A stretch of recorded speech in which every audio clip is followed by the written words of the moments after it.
Okay, तो चलो continue करते हैं प्लेन और लाइन जो पढ़ रहे थे। ओके, तो ये वाला जो है क्या, plane, equation of plane containing a line and passing through a point. अगर एक प्लेन एक पॉइंट दे के पास करता है और एक लाइन उसके ऊपर है तो उसका इक्वेशन क्या होता है ना। तो क्या हो गया, ये इक्वेशन होता है इक्वेशन ऑफ लाइन जो है। ये लाइन अगर प्लेन का ऊपर है ना, तो मान लेते हैं ये वाला हमारा प्लेन है, ये बोर्ड ही हमारा प्लेन है, इस बोर्ड का ऊपर वो लाइन है, इसका मतलब उसका ऊपर का जो पॉइंट है वो पॉइंट हमारा x1 y1 z1 जो हो गया वो हमारा प्लेन का ऊपर हो गया। ठीक है, ये x1 y1 z1 ये हमारा प्लेन का ऊपर हो गया। ठीक है, और प्लेन जो है ना एक और पॉइंट देके पास करता है, वो पॉइंट हमारा x2 y2 z2 है, तो this is your x2 y2 z2। ठीक है, तो ये दो पॉइंट देके प्लेन पास किया है ना। और जैसे ही प्लेन का लाइन का इक्वेशन दे दिया है तो उससे हमको पता चलता है कि जो लाइन का बारे में बोल रहा है वो लाइन जो है ना उसका डीआरएस हो गया हमारा ए बी और सी। ठीक है, तो अगर मैं इस लाइन का जो वेक्टर फॉर्म में लिख लूं इसको, तो it can be written as a I K plus B J के प्लस सी के। ओके, और अगर मैं ये वेक्टर को लिख लूं, ये वेक्टर को, तो this vector is your what, x2 minus x1 into ik, y2 minus y1 into jk, z2 minus z1 into kk। so this vector and this line itself अगर एक वेक्टर ले लेंगे इसको, तो ये दो वेक्टर जो है ना ये प्लेन का ऊपर है, मतलब ये दोनों का क्रॉस प्रोडक्ट अगर निकालेंगे तो what is that, a2 minus a1 then this one, तो ये दोनों का क्रॉस प्रोडक्ट निकालेंगे तो नॉर्मल वेक्टर आ जाएगा। So this is the normal vector, a2 minus a1 cross b is equal to this one. तो ये हमारा नॉर्मल वेक्टर आ गया, ये n, this is n vector.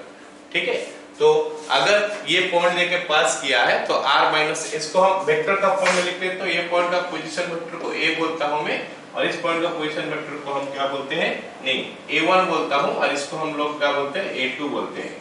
तो a2 minus a1 cross this one, तो ये नॉर्मल वेक्टर हो गया, n वेक्टर हो गया। और हमको पता है कि प्लेन का इक्वेशन जो होता है r minus a dot n is equal to 0 होता है। तो r minus a1 बोलने से ये पॉइंट, अगर कोई चाहेगा तो इसमें ये भी लिख सकता है r minus a2 okay, dot a2 minus a1 cross b is equal to 0, ये भी लिख सकता है इक्वेशन ऑफ द प्लेन। ठीक है, मतलब क्या हो गया, ये दोनों पॉइंट में से कोई भी एक पॉइंट का इस्तेमाल किया जा सकता है और क्या नॉर्मल ऐसे निकालते हैं, तो that is we are getting this one. इसी चीज को अगर मैं कार्टेशियन फॉर्म में लिख लूं तो we are getting this one, x minus x1 y minus y1 z minus z1 etcetera etcetera. तो इसका पर जो क्वेश्चन आया था हमारा जी में इस साल जो आया था, तो that question let us solve again. तो let a plane P passes through this one, एक प्लेन P ये पॉइंट देके पास किया है, तो जैसे हम लोग थ्योरी में पढ़ रहे हैं कि इसको x2 y2 z2 लेते हैं, तो लेट मी टेक इट आज x2 y2 z2। प्लेन जो पास किया है x2 y2 z2 पॉइंट देके पास किया है, तो let me right this one आज दिस वे 3 7 और -7 and containing the line this one, तो ये लाइन को पकड़ा हुआ है जैसे यहाँ पे लिखा हुआ है। तो यहाँ पे x1 y1 z1 भी हम निकाल सकते हैं यहाँ से, तो x1 y1 z1 का वैल्यू निकालेंगे तो you will get what, x1 y1 z1 will get something like this, x1 का वैल्यू 2 हो गया, y1 का वैल्यू 3 हो गया, दिस इज 2 दिस इज 3 और ये हमारा कितना आ गया -2, तो ये हमको मिल गया। ठीक है, तो this is your what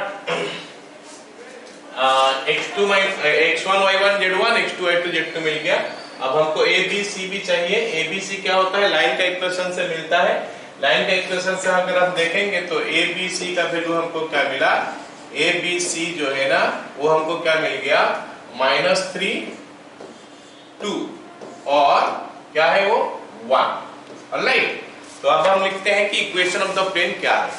therefore equation of plane P, equation of plane P is x minus x1 that is x minus x1 x1 बोलने से किसको इसको लेंगे। अच्छा वो लाइन का इक्वेशन में जो है वही सब लिखेंगे x minus 2 y minus 3 और ये z plus 2 हो गया। उसके बाद क्या होता है x2 minus x1 y2 minus y1 z2 minus z1।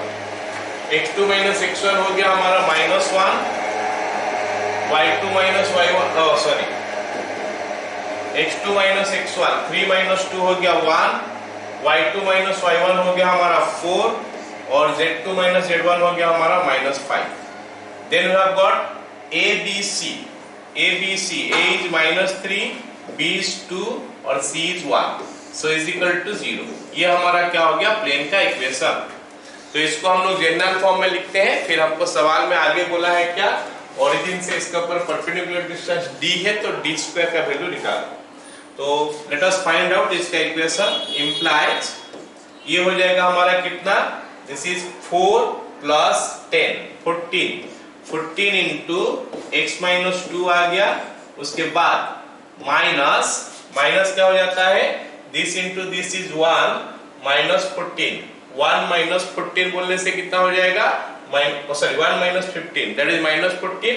तो एक माइनस पहले है तो यहाँ पे प्लस 14 कर देते हैं into y minus 3 okay and उसके बाद प्लस क्या होता है इसको this is 2 plus 12 that is 14 again into your z plus 2 is equal to 0। ये हमारा प्लेन का इक्वेशन आ गया। थोड़ा इसको सिंप्लीफाई और कर लेते हैं 14 तीनों में है तो मल्टीप्लाई करने का जरूरत नहीं है कॉमन लेके उसको उड़ा देते हैं। This implies you have got x minus 2 plus y minus 3 plus z plus 2 is equal to 0। ये हो गया हमारा इक्वेशन ऑफ प्लेन। तो अभी x plus y plus z आ गया शायद x plus y plus z so you are getting x plus y plus z। उसके बाद नंबर क्या आ रहा है देख लेते हैं -2 -3 -5 और यहाँ पे 2 आ गया तो -2 और ये -3 -5 और यहाँ पे कितना आ गया 2। अच्छा 2 कैंसिल हो गया मतलब इट इज कमिंग 3 तो -3 इज इक्वल टू 0। ये बन गया। अब हमारा ओरिजिन से इसके ऊपर डिस्टेंस का वैल्यू जो है वो बताया है d है। Therefore d is equal to what is it 3 that is -3 by a square plus b square plus c square इसका रूट ओवर।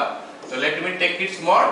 सो ये हमारा d हो गया हमको d² पूछा है तो अगर मैं d² निकालता हूँ so it is coming 9 here और it is coming 3 here so 9/3 हो गया हमारा 3। ये हमारा आंसर हो गया इसका ठीक है ना। तो इसका जो डाउट था क्लियर हो गया। चलो अगला देखते हैं नेक्स्ट टॉपिक क्या है कि condition for a line to line a plane. एक लाइन एक प्लेन में रहेगा क्या कंडीशन होना चाहिए। एक लाइन एक प्लेन के ऊपर पूरा रहेगा क्या कंडीशन होना चाहिए।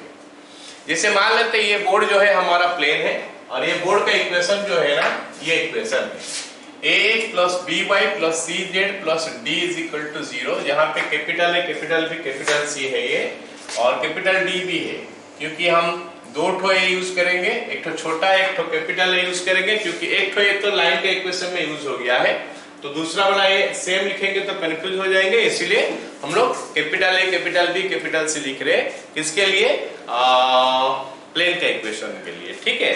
तो ये प्लेन जो है ना बोर्ड है ये बोर्ड ही ये प्लेन है ना इसके ऊपर एक लाइन है ये लाइन ये बोर्ड का ऊपर है ना। तो इस लाइन का इक्वेशन ये है तो इस लाइन का ऊपर जो पॉइंट है वो पॉइंट में थोड़ा लिख लेता हूँ। ये पॉइंट हमारा क्या हो जाएगा x1, y1, z1। ये पॉइंट हो गया हमारा x1, y1, z1। तो हमारा क्या कंडीशन होगा कि लाइन जो है ना बोर्ड का ऊपर पूरा रहेगा बोर्ड जो हमारा प्लेन है उसका ऊपर रहेगा। पहला कंडीशन तो ये होना चाहिए कि ये पॉइंट जो है ना ये प्लेन के ऊपर है तो सेटिस्फाई करना चाहिए। सो दैट इज जो है पहला कंडीशन हो गया x के जगह में x1 y के जगह में y1 z के जगह में z1 पुट हो जाएगा that is ax1 plus by1 plus cz1 plus d is equal to 0। But यहाँ पे हम पूरा श्योर नहीं हो पा रहे हैं। क्या श्योर नहीं हो पा रहे कि लाइन पूरा है कि नहीं क्योंकि हो सकता है x1 y1 z1 यहाँ पे है और लाइन ऐसे करके गया है लाइन अगर ऐसे करके गया है तो भी वो प्लेन का ऊपर नहीं है, लेकिन ये पॉइंट तो प्लेन का ऊपर था, सो सेटिस्फाई कर गया। तो मतलब ये हमारा मतलब एक लोता कंडीशन नहीं है जिसके कि लाइन प्लेन का ऊपर है बोल के हम कंप्लीटली क्या कर सकते हैं, कंफर्म कर सकते हैं, कंक्लूजन ड्रॉ कर सकते हैं कि ये लाइन प्लेन का ऊपर है। तो हमको कोई दूसरा कंडीशन भी चाहिए। तो दूसरा कंडीशन क्या होगा कि ये लाइन जो है ना, ये लाइन प्लेन का अगर ऊपर अगर होगा तो इसका DRS सॉरी ये लाइन और प्लेन ये दोनों normal to the plane will be perpendicular. तो क्योंकि इसका DRS ABC है, इस लाइन का DRS ABC है और प्लेन का जो नॉर्मल है उसका DRS कैपिटल है, कैपिटल B कैपिटल C है। And because the line is perpendicular to the normal, therefore line का DRS और प्लेन का DRS को मल्टीप्लाई कर दोगे तो 0 हो जाएगा। That's why we are getting this condition AA BB CC is equal to 0. So these are the two condition is required। एक कंडीशन में नहीं बनेगा कि लाइन प्लेन के ऊपर है, तो दोनों कंडीशन चाहिए। ओके ना? तो लाइन प्लेन के ऊपर है तो normal will be perpendicular to this, एक कंडीशन। लेकिन वो भी सफिशिएंट कंडीशन नहीं होना चाहिए, क्योंकि लाइन के साथ अगर कोई लाइन अगर पैरेलल हो जाएगा प्लेन के साथ तो भी प्लेन का नॉर्मल इसके साथ परपेंडिकुलर हो जाएगा। और दूसरा कंडीशन क्या होना चाहिए कि लाइन का ऊपर का पॉइंट प्लेन को सेटिस्फाई करेगा। So these are the two condition required. तो उसी चीज को अगर वेक्टर फॉर्म में लिखोगे तो लाइन का इक्वेशन हम सब जानते हैं, r is equal to a plus lambda b आता है, r is equal to a plus lambda b, और प्लेन का इक्वेशन होता है r dot n is equal to d। तो पॉइंट सेटिस्फाई करेगा, मतलब r का जगह में a पुट हो जाएगा, a dot n is equal to d हो गया। ये पहला कंडीशन हो गया। दूसरा कंडीशन हो गया क्या, प्लेन का नॉर्मल जो कि n है और लाइन का वेक्टर जो है b, तो ये दोनों परपेंडिकुलर होना चाहिए, तो b dot n is equal to 0। So these are the two conditions that is required. ठीक है, ये कंडीशन बोलता है लाइन प्लेन के ऊपर है। चलो एक सवाल करते हैं, देखते हैं क्या बोला है। So that the plane this one contains the line this one. ये हमारा लाइन है, सबको दिखाई देना चाहिए कि ये हमारा लाइन है और ये हमारा प्लेन है। This is the line, r is equal to a plus lambda b। ये हमारा a हो गया, दिस इज योर a, और ये हमारा लैम्डा b हो गया, this is b। So r is equal to a plus lambda b, ये हो गया। और अगर हम प्लेन से देखेंगे तो ये हमारा n हो गया, this is your n vector. ठीक है, तो ये वेक्टर फॉर्म में है। वेक्टर फॉर्म में है मतलब a dot n is equal to a dot n is equal to d होना चाहिए। अच्छा, ये d हमारा है, ये वाला हमारा d है। a dot n is equal to d होना चाहिए, पहला कंडीशन। दूसरा कंडीशन क्या होना चाहिए, b dot n is equal to 0 होना चाहिए। देख लेते हैं। if the line lies completely on the plane, then you can write in answer sheet। ये सबको अलग अलग लिख सकते हो, ये अलग, ये अलग, ये अलग। मैं यहाँ पे नोटेशन डिनोट कर दिया हूँ सबको, तो डायरेक्ट लिख रहा हूँ। Then a dot n is equal to d होना चाहिए। a का वैल्यू डालते हैं अभी r के जगह में। a का वैल्यू आ गया i cap plus j cap dot n का वैल्यू कितना है, i cap plus 2j cap plus minus k cap is equal to d का वैल्यू हमारा 3 है। तो लेट अस चेक कि हमारा हो रहा है कि नहीं है। तो this is coming i cap j cap है, तो यहाँ पे i j के साथ खाली मल्टीप्लाई हो जाएगा, तो 1 हो गया प्लस ये 2 हो गया। ये डॉट हमको प्रोमिनेंटली दिखना चाहिए, है ना, डॉट डॉट कर रहे हैं तो 1 प्लस 2, k इसमें नहीं है तो this will be 0 there is equal to 3। So 3 is equal to 3 मतलब ट्रू हो गया, ये ट्रू हो गया, मतलब पहला कंडीशन तो सेटिस्फाई कर गया। अब हम दूसरा कंडीशन देखते हैं कि b dot n is equal to 0 होना चाहिए, b dot n is equal to 0 होना चाहिए, b dot n is equal to 0। हम दोनों तरफ एक साथ कर सकते हैं, नहीं तो LHS लेके भी राइट हैंड साइड तक पहुंच सकते हैं। दोनों साइड एक साइड करेंगे तो सही हो गया तो लिख देंगे ट्रू है ना। Okay, b dot n, b का वैल्यू ये है, so 2i cap plus J cap plus 4k और डॉट हो जाएगा इसमें कितना I cap plus 2j cap minus k cap is equal to 0 होना चाहिए। तो देखते हैं कि सही हो रहा है कि नहीं। 2 into 1 2 प्लस 2 माइनस 4, हाँ हो रहा है ये। So is equal to 0, therefore 0 is equal to 0 हो गया, ये भी हमारा ट्रू हो गया। तो क्योंकि दोनों कंडीशन सेटिस्फाई कर गया तो हम बोल सकते हैं कि लाइन जो है ना ये प्लेन के ऊपर है।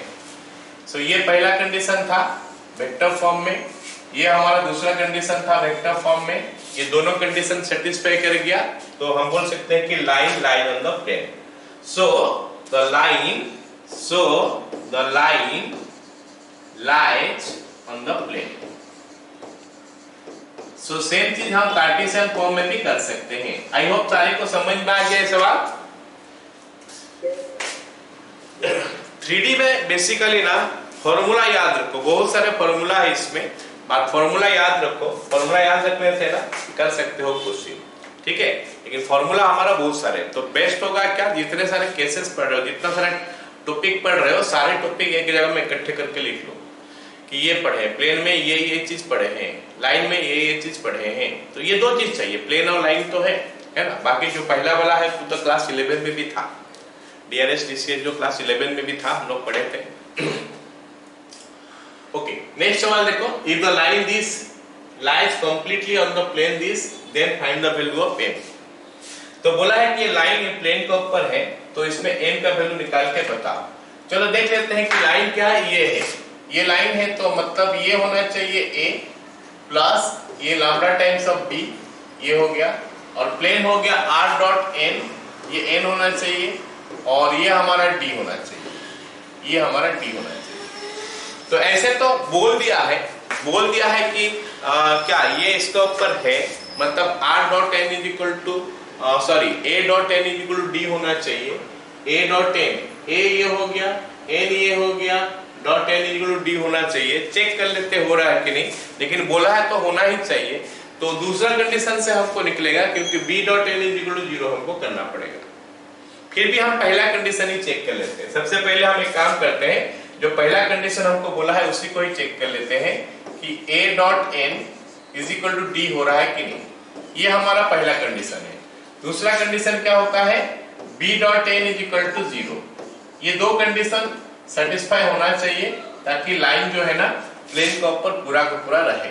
लेकिन ये क्वेश्चन में बोल दिया है कि ये सेटिस्फाई कर रहा है, मतलब लाइन प्लेन के ऊपर है, तो पहला तो ऐसा होना चाहिए, बट बस अपना सेटिस्फेक्शन के लिए थोड़ा हम ले लेते हैं, देख लेते हैं क्या होता है। a डॉट n का वैल्यू निकालते हैं। a dot n is equal to what is it, a का वैल्यू देखो यहाँ पे लिखा है i cap plus j cap plus 2k cap. Okay, dot n का वैल्यू देख लेते हैं क्या निकला है। n का वैल्यू है हमारा 2i cap plus j cap minus k cap. Okay, so let us multiply now.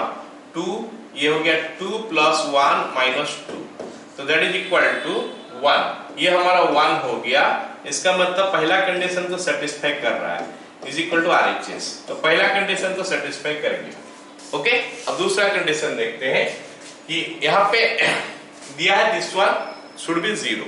Okay, देखते हैं b dot n is equal to 0 होगा तो b का वैल्यू क्या है, 2i cap plus j cap plus mk cap dot n का value हमारा क्या है 2i plus j minus k, 2i cap plus j cap. You can see हम कितना सिंपल क्वेश्चन कर रहे हैं, काफी सिंपल क्वेश्चन है ये, मतलब कुछ है ही नहीं, खाली फॉर्मूला का एप्लीकेशन कर रहे हैं। सो ऐसे भी देखो फॉर्मूला लर्न करने से अच्छा होता है ना, हमेशा उसका पर एक दो क्वेश्चन कर लो, एक दो क्वेश्चन कर लोगे ना फॉर्मूला याद हो जाएगा। डायरेक्ट लर्न करने से अच्छा, क्योंकि उसका एप्लीकेशन करेंगे तो हमको ज्यादा याद रहता है चीजें, और कंसेप्ट इसका समझ। बाकी फॉर्मूला के लिए कंसेप्ट समझ जाओ, क्या क्या चीज उस पे होना चाहिए। क्या खाली पॉइंट सेटिस्फाई करने से होगा, नहीं होगा। मैं दिखा दिया कि ऐसे एक इंक्लाइन लाइन भी जा सकता है उस पॉइंट देके पास करके, फिर खाली उसका नॉर्मल परपेंडिकुलर होने से होगा, नहीं हो सकता, क्योंकि पैरेलल लाइन में भी वो हो सकता है। तो दोनों कंडीशन साइमल्टेनियसली हमारा सेटिस्फाई करना चाहिए। सो सारे को मतलब एक दो क्वेश्चन तो एटलीस्ट फॉर्मूला का ऊपर कर लेना चाहिए ताकि फॉर्मूला याद रह जाए। बहुत समय हमको ये करना पड़ता है, बहुत समय ना हमको ये करना पड़ता है, चीजें को लर्न करने के लिए अप्लाई करना, चीजें को लर्न करने के लिए उसको अप्लाई करो, उस फॉर्मूला को अप्लाई करो, अप्लाई करोगे तो चीजें जो है ना याद रह जाता है। ठीक है, हो गया? ये क्वेश्चन समझ में आ गया सबको? चलो फिर अगला टॉपिक देखते हैं। अगला टॉपिक, अभी हमारा एक लाइन का बात हो रहा था ना, अभी हमारे पास आ गया क्या? दो लाइन। कंडीशन पर two lines to be coplanar, and I don't think कि ये हमको पढ़ना चाहिए क्योंकि हम पहले पढ़ चुके हैं। मैं ये पहले बता चुका हूं कि दो लाइन कोप्लानर कब होता है ना? ये line x - x1 by a1, y - y1 by b1, z - z1 by c1, और ये दूसरा लाइन है, ये कोप्लानर कब होगा? जब x2 - x1, y2 - y1, z2 - z1 और साथ में ये इज इक्वल टू 0 होगा। ये हम पहले पढ़ चुके हैं, बहुत मतलब जब स्ट्रेट लाइन पढ़े तो उस समय मैं बता चुका हूँ। अभी अगर देखना ही है तो ऐसे कर सकते हो, वेक्टर फॉर्म में देख लो, अच्छा रहेगा कि ये पहला लाइन है और ये दूसरा लाइन है, मतलब पहला लाइन यहाँ पे है, दूसरा लाइन यहाँ पे है। ये पहला लाइन हो गया, ये हमारा दूसरा लाइन हो गया। पहला लाइन के ऊपर एक पॉइंट हमको दे दिया है, मतलब ये पॉइंट का पोजीशन वेक्टर मिल गया हमको a1, ये पॉइंट का पोजीशन वेक्टर मिल गया हमको a2, ये दो पॉइंट का पोजीशन वेक्टर मिल गया a1 और a2। ठीक है, और क्या दिया है? ये लाइन का इक्वेशन दिया है, मतलब this is parallel to some vector, ये वेक्टर b1 है और ये वेक्टर हमारा b2 है, दिस वेक्टर इज b2, है ना?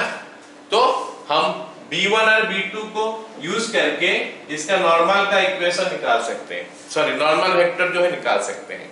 b1 क्रॉस b2 करेंगे तो नॉर्मल वेक्टर निकल के आ जाएगा, तो ये हमारा नॉर्मल वेक्टर के निकल के आ गया, ये हमारा नॉर्मल वेक्टर निकल के आ गया। और a2 - a1 करोगे तो ये वेक्टर आएगा, दिस इज a2 - a1, है ना? This vector is a2 - a1, तो a2 - a1 तो प्लेन का ऊपर ही है, a2 - a1 is lying on the plane, और b1 क्रॉस b2 जो है प्लेन को परपेंडिकुलर है क्योंकि वो नॉर्मल है, तो therefore they must be perpendicular, because they are perpendicular, तो डॉट डॉट 0 होना चाहिए, डॉट डॉट इसका 0 हो गया। So that is what we are getting. हम एक पढ़ चुके हैं पहले, फिर एक बार और बता दिया। तो इसी को अगर वेक्टर फॉर्म से कार्टेशियन फॉर्म में लिखेंगे तो you can C this is scalar triple product. Scalar triple product में फर्स्ट रो में इसका एलिमेंट आता है x2 - x1, y2 - y1, z2 - z1, second row में ये a1 b1 c1, third row में a2 b2 c2। तो ये हम पढ़ चुके हैं, तो ये पढ़ाना मेरा एम नहीं था, फिर भी थोड़ा रिवाइज हो गया, कोई दिक्कत नहीं है। हम ये वाला पढ़ेंगे कि अगर एक प्लेन है, एक प्लेन का ऊपर दो लाइन है, तो फिर हमारा वो प्लेन का इक्वेशन क्या होगा? If two lines are there in a plane, two lines are there, तो फिर वो प्लेन का इक्वेशन क्या होगा? तो अच्छा, यही तो इक्वेशन होगा ना, यही वाला अगर देखोगे तो यहीं से इक्वेशन हमको मिलेगा। क्या मिलेगा? हम दो पॉइंट क्यों लेंगे इसका ऊपर? ये जो a2 - a1, why I will take a2 - a1? मेरे को नॉर्मल मिल चुका है, यू कैन सी नॉर्मल मिल चुका है। तो अगर मैं r - a1 कर देता हूं, r - a1 कर दूंगा तो हमको कोई और वेक्टर मिल जाएगा। मान लेते ये वेक्टर हमको मिल गया, ये वेक्टर हमारा r वेक्टर है। सो r - a1 कर दूंगा तो ये वेक्टर मिल गया, ये भी तो नॉर्मल को परपेंडिकुलर है, तो r - a1 dot b1 cross b2 must be 0, r - a1 dot b1 cross b2 is equal to 0। ये हमारा इक्वेशन ऑफ प्लेन हो गया, और उसी को कार्टेशियन फॉर्म में लिखोगे तो क्या हो जाएगा? x - x1, y - y1, z - z1। तो r - a1 का जगह में ये लिख सकते हो, and a1 b1 c1, a2 b2 c2। जो यूज कर सकते हो, दूसरा पॉइंट को भी यूज कर सकते हो। कोई बोलेगा नहीं सर r - a1 से मैं नहीं करूंगा, r - a2 से करूंगा, फाइन, कोई दिक्कत नहीं है। मतलब ये इक्वेशन ऐसा कंपलसरी नहीं होगा, because the other line is also on the plane, तो अदर लाइन का पॉइंट भी प्लेन का ऊपर है, तो you can use that point also. मतलब it can be x - x2, y - y2, z - z2 and this things. तो ये हमारा प्लेन का इक्वेशन हो गया। अगर एक प्लेन का ऊपर दो लाइन है, अगर एक प्लेन का ऊपर दो लाइन है तो प्लेन का इक्वेशन ये हो गया। समझ में आया मेरे बात? Very easy. देखो प्लेन का इक्वेशन जो दिया है, ये दो लाइन का इक्वेशन है, this and this line equation. So you find out x1 y1 z1 x2 y2 z2। किसी एक का यूज करना है। अगर इसका यूज कर रहे हो तो चलो इसको निकालने का जरूरत नहीं। Then you have got a1 b1 c1 a2 b2 c2, a1 b1 c1 a2 b2 c2। Fine, equation हो गया। अगर बोलोगे नहीं सर ये वाला पॉइंट नहीं निकालेंगे, यहीं से पॉइंट निकालेंगे, कोई बात नहीं, चलेगा। अब ये जो इक्वेशन मिला हमको ना, ये हो गया हमारा नॉन पैरामीट्रिक फॉर्म। ये इक्वेशन जो है हमारा मिला, ये इक्वेशन को हम लोग बोलते हैं क्या, नॉन पैरामीट्रिक फॉर्म। क्या बोलते हैं इसको, non parametric form. Sir non parametric form क्या है और पैरामीट्रिक फॉर्म क्या है? पैरामीट्रिक फॉर्म ऑब्वियसली सबको पता चलना चाहिए, पैरामीट्रिक फॉर्म में कुछ पैरामीटर तो होगा। अगर पैरामीट्रिक फॉर्म हम निकाल रहे हैं तो उसमें कुछ पैरामीटर तो होगा। सो उसी प्लेन को पैरामीट्रिक फॉर्म में हम कुछ ऐसा लिख सकते हैं, r is equal to a1, ये a2 भी हो सकता है, r is equal to a1 plus lambda times of b1 plus mu times of b2। Sir ये क्या है, ये क्या है, ऐसे कैसे हो सकता है? तो मैं बता रहा हूं, देखो ये एक लाइन हो गया, ये एक लाइन हो गया, तो ये लाइन का ऊपर हमको पॉइंट दिया हुआ है a1, इसका ऊपर पॉइंट दिया हुआ है a2। ये a1 है पोजीशन वेक्टर, पॉइंट बोलने से पॉइंट का पोजीशन वेक्टर है a1। पोजीशन वेक्टर बोलने से ओरिजिन कहीं पे भी होगा, ओरिजिन से उसको ज्वाइन करोगे जो लाइन आएगा उसका पोजीशन वेक्टर है। ये हमारा a2, ओरिजिन इस प्लेन का ऊपर रहेगा ऐसे कोई जरूरी नहीं है, उसका बाहर भी हो सकता है। मतलब ओरिजिन यहाँ पे भी हो सकता है, यहाँ पे भी हो सकता है, वहां पे भी हो सकता है, कहीं पे भी हो सकता है। a1 a2 पोजीशन वेक्टर हो गया। अब हम ये बताना चाहते हैं कि ये इक्वेशन कैसे बना। दिस इज पैरामीट्रिक इक्वेशन बोलते हैं, पैरामीट्रिक फॉर्म। कभी कभी इसका यूज करते हैं। हम एक क्वेश्चन करेंगे अभी, थोड़ा देखो। तो ये इक्वेशन हमारा कैसे बनेगा, तो लेट मी टेल यू। अगर मैं कहीं पे ये r ले लेता हूं, यहाँ पे कहीं पे r ले लेता हूं, तो हमारे पास ये वेक्टर आ जाएगा, ये वेक्टर आ जाएगा हमारा, ये वेक्टर हमारा हो जाएगा क्या बताओ, ये वेक्टर हो गया हमारा r minus a vector, r minus a1 vector. And all should know कि ये r माइनस a1 वेक्टर और ये b1 वेक्टर और b2 वेक्टर एक प्लेन में है। अरे समझ रहे हो, r माइनस a1 वेक्टर ये प्लेन में है और b1 और b2 वेक्टर दोनों भी ये प्लेन में है। b1 वेक्टर भी ये प्लेन में है, b2 वेक्टर भी ये प्लेन में है, मतलब तीन वेक्टर कोप्लेनर है। और हम बहुत पहले पढ़े हैं जब वेक्टर पढ़ा रहे थे, if three vectors are coplanar then one can be written as the linear combination of other two vector। तो इसीलिए मैं r माइनस a1 को लिख सकता हूं, r माइनस a1 को लिख सकता हूं lambda times of b1 plus mu times of b2। So that is why ये हमारा इक्वेशन हो गया। This vector r minus a vector is the linear combination, can be written as the linear combination of or two vectors, the other two vectors। So यहां से हमको मिल गया क्या, r vector is equal to a1 vector plus lambda times of b1 vector plus mu times of b2 vector। So अगर कोई पूछेगा कि भाई बताओ पैरामीट्रिक फॉर्म में क्या इक्वेशन है, दो लाइन को अगर एक प्लेन में है तो उसका इक्वेशन क्या है, तो यू से r is equal to a1। अच्छा ये a2 भी हो सकता है, let me tell you, a1 plus lambda times of b1 plus mu times of b2। ऐसे लैम्डा म्यू का जगह में mn भी लिखा जा सकता है, डोंट गेट कंफ्यूज कि यहाँ पे जो है वही वाला यहाँ पे आ रहा लैम्डा और म्यू, कुछ और भी हो सकता है, कोई दिक्कत नहीं यहाँ पे। All of you got it ना। सो अभी ये फॉर्मूला अपना माइंड में सेट करो, दो लाइन एक प्लेन में है तो उसका इक्वेशन क्या है। नॉन पैरामीट्रिक फॉर्म ये होता है, नॉन पैरामीट्रिक फॉर्म जो ज्यादातर हम यूज करेंगे। कोई कोई क्वेश्चन अगर आ गया पैरामीट्रिक फॉर्म में तो हम ये वाला यूज करेंगे। अब बात हो गया क्या, अगर ऐसा बोला है, मतलब सेम चीज को कुछ अलग वे में रिप्रेजेंट किया जा सकता है। Equation of passing through a point with position vector is a।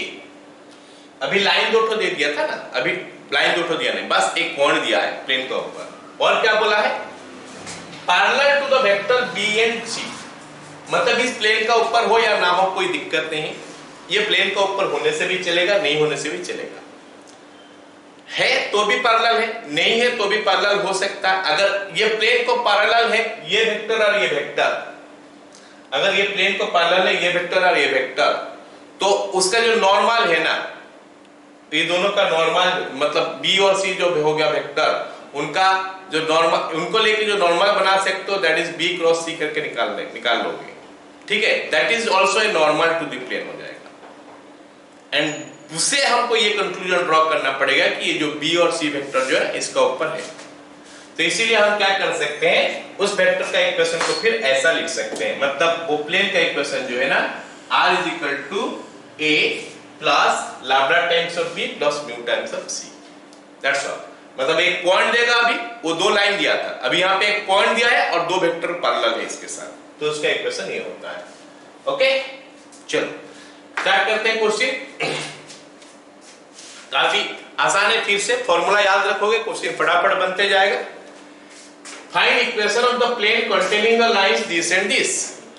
दो लाइन दे दिया है, हमारा फॉर्मूला में किसी एक लाइन से x1 y1 z1 निकालना है, किसी एक लाइन से लो x1 y1 z1 है ना, x1 y1 z1 x2 y2 z2 दोनों लेने का जरूरत है नहीं, तो किसी एक लाइन से ले सकते हैं हम, वो x1 y1 z1 उसका नाम हम दे देंगे, ठीक है।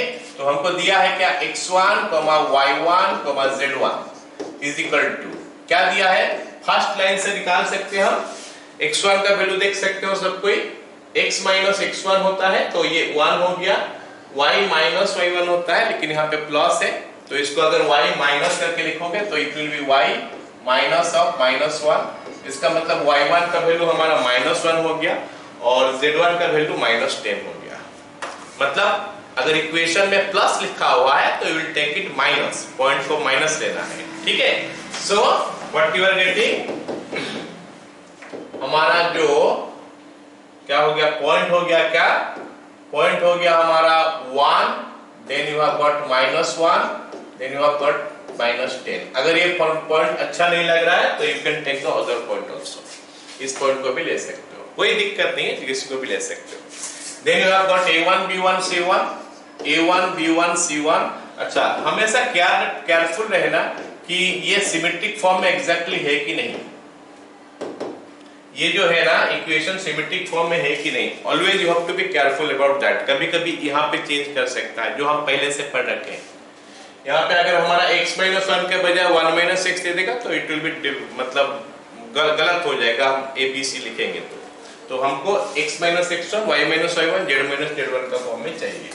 तो a1 b1 c1 हमारा कितना हो गया, 2 3 8, और a2 b2 c2 हमारा क्या हो गया, ब्रैकेट देंगे नहीं, अगर ब्रैकेट हमको देना है तो विल पुट एंगुलर ब्रैकेट ताकि डिस्टिंग्विश कर पाए कि ये हमारा क्या बोलते हैं DRSS है ना।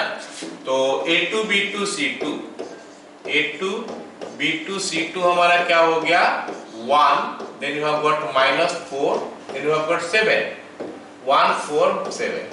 so हमारा इक्वेशन क्या हो जाएगा, इक्वेशन हो जाएगा हमारा क्या, x minus x1 that is x minus 1, then y plus 1, then you have got z plus 10।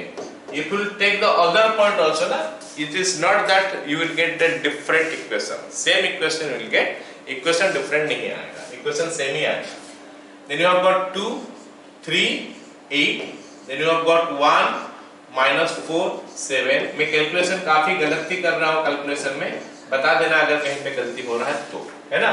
ये हो गया हमारा 21 और ये तो काफी लंबा आ रहा है, दिस इज 21, दिस इज 32। 21 और 32 कितना होता है, 63 आता है, हाँ 32 और 21 कितना आता है 53। तो 53 into x minus 1 माइनस, अब this into this 14 minus 8, 14 minus 8 होता है 6, 14 माइनस 8 6 होता है, 6 into y plus 1 plus, okay plus ये -8 और ये -3, -8 -3 -11 आ रहा है, -11 into z plus 10 is equal to 0।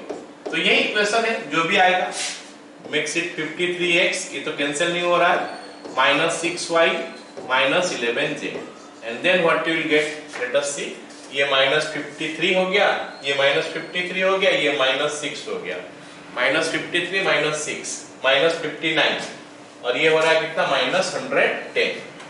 तो -169 इज इक्वल टू 0। अगर कैलकुलेशन कहीं पे मिस्टेक हुआ होगा तो जस्ट चेक दैट, है ना?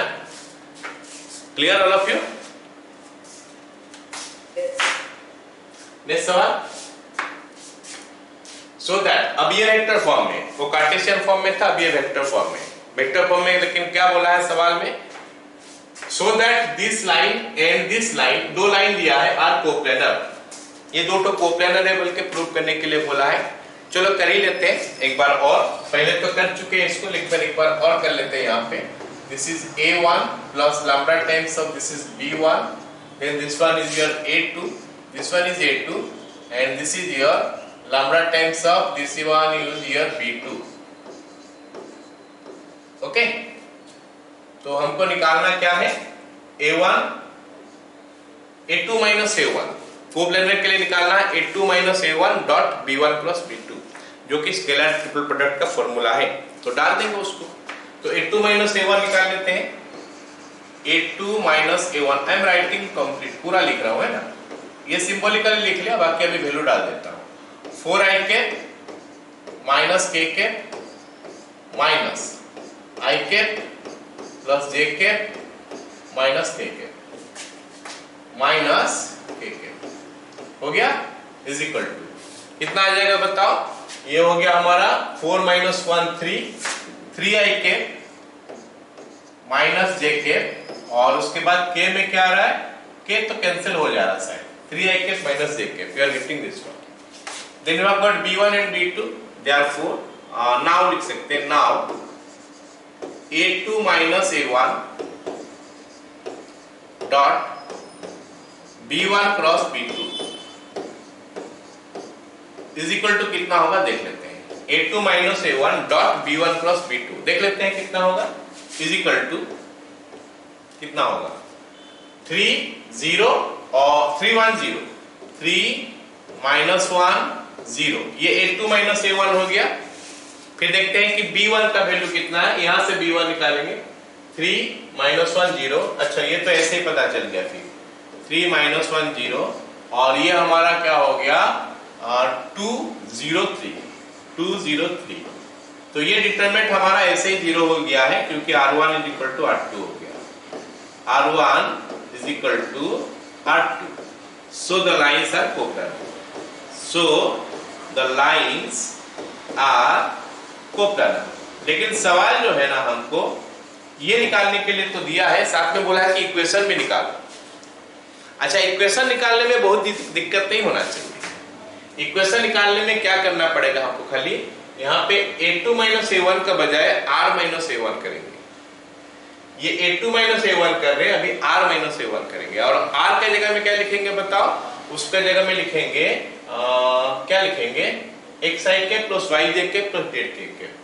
हम वेक्टर फॉर्म में अगर छोड़ेंगे तो वैसे ही छोड़ देंगे, क्या दिक्कत है, नहीं लिख लेंगे उसको, कार्टेशियन फॉर्म में लिखेंगे, लास्ट में वेक्टर फॉर्म में कन्वर्ट करेंगे, ठीक है। ये हमारा क्या हो गया, कोप्लेनर प्रूव हो गया। अभी हम इसको क्या करेंगे बोलो तो, अभी हम उसमें वेक्टर मतलब इक्वेशन निकालते हैं, ठीक है। Let us find the equation. Equation निकालने के लिए let me right r minus a vector, a1 vector लिख सकता हूं, कोई दिक्कत नहीं, a1 या a2 किसी एक को लिखना है हमको, तो इन प्लेस ऑफ a2 हम r लिखे हैं, तो xi के yj के zk के हो गया, xi के प्लस yj के प्लस zk के माइनस a1 हो गया हमारा फिर से i के प्लस j के माइनस k के। तो अगर इसको हम सिंप्लीफाई करके लिखेंगे, i के कॉमन ले लूंगा, तो you are getting x minus 1 whole into i के plus y minus 1 whole into j के plus z plus 1 whole into k के। तो ये हमारा आ गया r माइनस a1 वेक्टर। अभी इक्वेशन लिखते हैं, equation is r minus a1 dot B1 cross B2 is equal to 0। R minus A1 dot B1 cross B2 is equal to 0। तो ये तो स्केलर ट्रिपल प्रोडक्ट हो गया। तीन वेक्टर का स्केलर ट्रिपल प्रोडक्ट कैसे निकालते हैं पता है सबको, उनका कंपोनेंट खाली लिखते हैं। So let me right here x minus 1 y minus 1 और ये हमारा z प्लस 1 हो गया। ये हमारा आ गया क्या r माइनस A1 वेक्टर। इसमें A2 भी चाहोगे तो लिख सकते हो, there is no problem. then you have got 3 minus 1 0, 3 minus 1 0, this is B1 vector, then B2 2 0 3 2 0 3 is equal to ये हमारा 0 हो गया। and this is the equation of the plane containing two lines। दो लाइन को अगर रखा है तो ये हमारा प्लेन का इक्वेशन हो गया। तो इसको अगर मैं थोड़ा सा सिंप्लीफाई कर लूं तो क्या मिलेगा मेरे को, x minus 1 into minus 3, so it is minus 3 into x minus 1, then you have got minus here, then you will have it something like this into this minus this into this, जो कि 9 हो गया। 9 into y minus 1, then plus होता है क्या, ये और ये कट गया तो this into this minus this into this, so this is 0 plus 2, ये 2 आ गया into z plus 1 is equal to 0। तो ये हमारा प्लेन का इक्वेशन आ गया। ओके इसको जनरल फॉर्म में करके छोड़ देते हैं। So you are getting what now, minus 3x then plus 3 then you have got minus 9y plus 9 plus 2z plus 2 is equal to 0। so हमारा प्लेन का इक्वेशन अभी आ रहा है क्या, minus 3x minus 9y plus 2z, अब ये कितना हो गया plus 14 is equal to 0। तो ये थोड़ा अच्छा दिखाई देता है क्योंकि हम कभी भी कुछ भी लिखते हैं, इक्वेशन वगैरह जो भी लिखना होता है हम लिखते हैं, जो उसमें क्या होता है फर्स्ट जो चीज है, फर्स्ट टर्म जो है उसको हम पॉजिटिव नॉर्मली रखते हैं। ऐसे ये भी तो हो गया equation of the plane, but normally उसको पॉजिटिव रखते हैं। तो ये वाला पार्ट पॉजिटिव करने के लिए क्या करना पड़ेगा, माइनस मल्टीप्लाई करना पड़ेगा या फिर कॉमन लेकर हटा दो। So your final equation could be something like this, minus 2z minus 14 is equal to 0। तो इस क्वेश्चन में हम लोग एग्जैक्टली करें क्या, कोप्लानर भी प्रूव कर लिए जो कि हम पहले भी कर चुके हैं अभी, लेकिन प्रूफ एक बार और कर लिए और साथ में क्या इक्वेशन ऑफ द प्लेन भी हम निकाल लिए। Clear all of you? हाँ यहाँ पे देखो क्या लिखा है, find the vector equation, vector and Cartesian equation of the plane this one. ये एक प्लेन है एक्चुअली, ये जो है ना ये एक प्लेन है। तो इस प्लेन का हमको बोला है कि कार्टेशियन इक्वेशन और वेक्टर इक्वेशन लिखो। हमको पता है कि प्लेन का जो कार्टेशियन इक्वेशन है ना वो होता है r dot n is equal to d. r vector का जो ये वेक्टर इक्वेशन, कार्टेशियन इक्वेशन क्या होता है, ax plus by plus cz plus d is equal to 0। ये d अलग है, सेम d नहीं है। तो ये कार्टेशियन इक्वेशन है, ये वेक्टर इक्वेशन है। अब हमको जो सवाल में दिया है यहाँ पे, तो ये ना ऐसा दिख रहा है ना ऐसा दिख रहा है। ऐसे तो दिखेगा नहीं क्योंकि वेक्टर का फॉर्म में दिया है, तो ये ऐसे तो दिख नहीं रहा है। तो अब हमारा काम है कि देखना कि ये एग्जैक्टली चीज है क्या, ये चीज एग्जैक्टली है क्या, और उसको हम इस टाइप का कैसे लिखें। समझ रहे हो मेरे बात, how to write this one in this format. अगर ये प्लेन का इक्वेशन बोल दिया कि ये प्लेन का इक्वेशन है, तो फिर बताओ कि इसको इस टाइप में कैसे लिखें। और इस टाइप में लिखने के बाद ये तो कोई दिक्कत नहीं है, तो फट से निकल जाएगा। बस इस टाइप में कैसे लिखें उसके बारे में हमको सोचना पड़ेगा, ठीक है। तो यही क्वेश्चन के लिए हम लोग वो वाला टॉपिक पढ़े थे कि अगर एक प्लेन एक पॉइंट दे के पास करता है और क्या बोलते हो, दो वेक्टर को पैरेलल है, तो फिर उसका इक्वेशन होता है r is equal to a plus r is equal to क्या होता है बताओ, a plus lambda into b1 plus mu into b2। So this is the formula, और जिसका ऊपर ये क्वेश्चन हमारा बेस है। ये जो फॉर्मूला है इसी का ऊपर ये क्वेश्चन हमारा बेस है, ठीक है। चलो करते हैं फिर इसको, है ना। तो लिखते हैं क्या दिया है, r vector is equal to मैं काम करता हूँ, जो यहाँ पे दिया है ना उसको मल्टीप्लाई कर देता हूँ। तो I cap plus S into I cap minus T into I cap, okay, minus T into I cap. उसके बाद ये j मल्टीप्लाई हो जाएगा plus 2j minus S into J cap plus 3k cap minus 2s into k cap plus 2t into k cap. ये हमको दे दिया, plane का इक्वेशन ये हो गया। अब इसको हम लिखते हैं इस टाइप का फॉर्म में, लेफ्ट हैंड साइड में r रखते हैं, राइट हैंड साइड में हमारा क्या हो गया, a दिया है, तो a एक काम करते हैं, जहां पे ना s है ना t है, खाली i j k का फॉर्म में होगा, उसी को रखते हैं, जहां पे s t कुछ नहीं होगा। तो i plus 2j plus 3k, i cap plus 2j cap plus 3k cap plus, वहां पे कुछ ऐसा लिखा है लैम्बडा इंटू बी, यहाँ पे लैम्बडा तो है नहीं, लैम्बडा का जगह में कुछ और है, जो है उसी को लिखेंगे। s है, s लिखते हैं, s कॉमन ले लेते हैं, तो s अगर मैं कॉमन ले लूंगा तो ब्रैकेट में आएगा i cap minus j cap minus 2k cap, i cap minus j cap minus 2k cap plus t into, यहाँ पे म्यू दिया है, यहाँ पे t दिया है, t into minus i cap, यहाँ पे तो t है नहीं, plus 2k minus i cap plus 2k cap. अब शायद सबको समझ में आ गया कि ये जो इक्वेशन है ये प्लेन का इक्वेशन है, इस टाइप का फॉर्म है।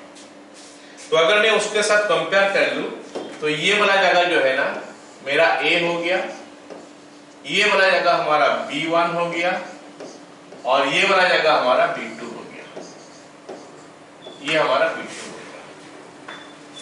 तो इस टाइप का प्लेन का इक्वेशन जो है, हम अगर वेक्टर फॉर्म में भी देखना चाहेंगे तो क्या है, r minus a1 dot b1 cross b2 is equal to 0, है ना, r minus a1 dot b1 cross b2 is equal to, अच्छा ये नहीं है, ये है ना, यहाँ पे इक्वेशन दिया है, कोई दिक्कत नहीं, यहाँ पे r माइनस a कर देंगे, और क्या, r minus a dot b1 cross b2 is equal to 0। या फिर ऐसे सोच सकते हैं, ये वाला कंसेप्ट को लेके पूरा करेंगे, पॉइंट दे दिया है, ये दो ठो को पैरेलल है तो नॉर्मल वेक्टर निकाल लेंगे। therefore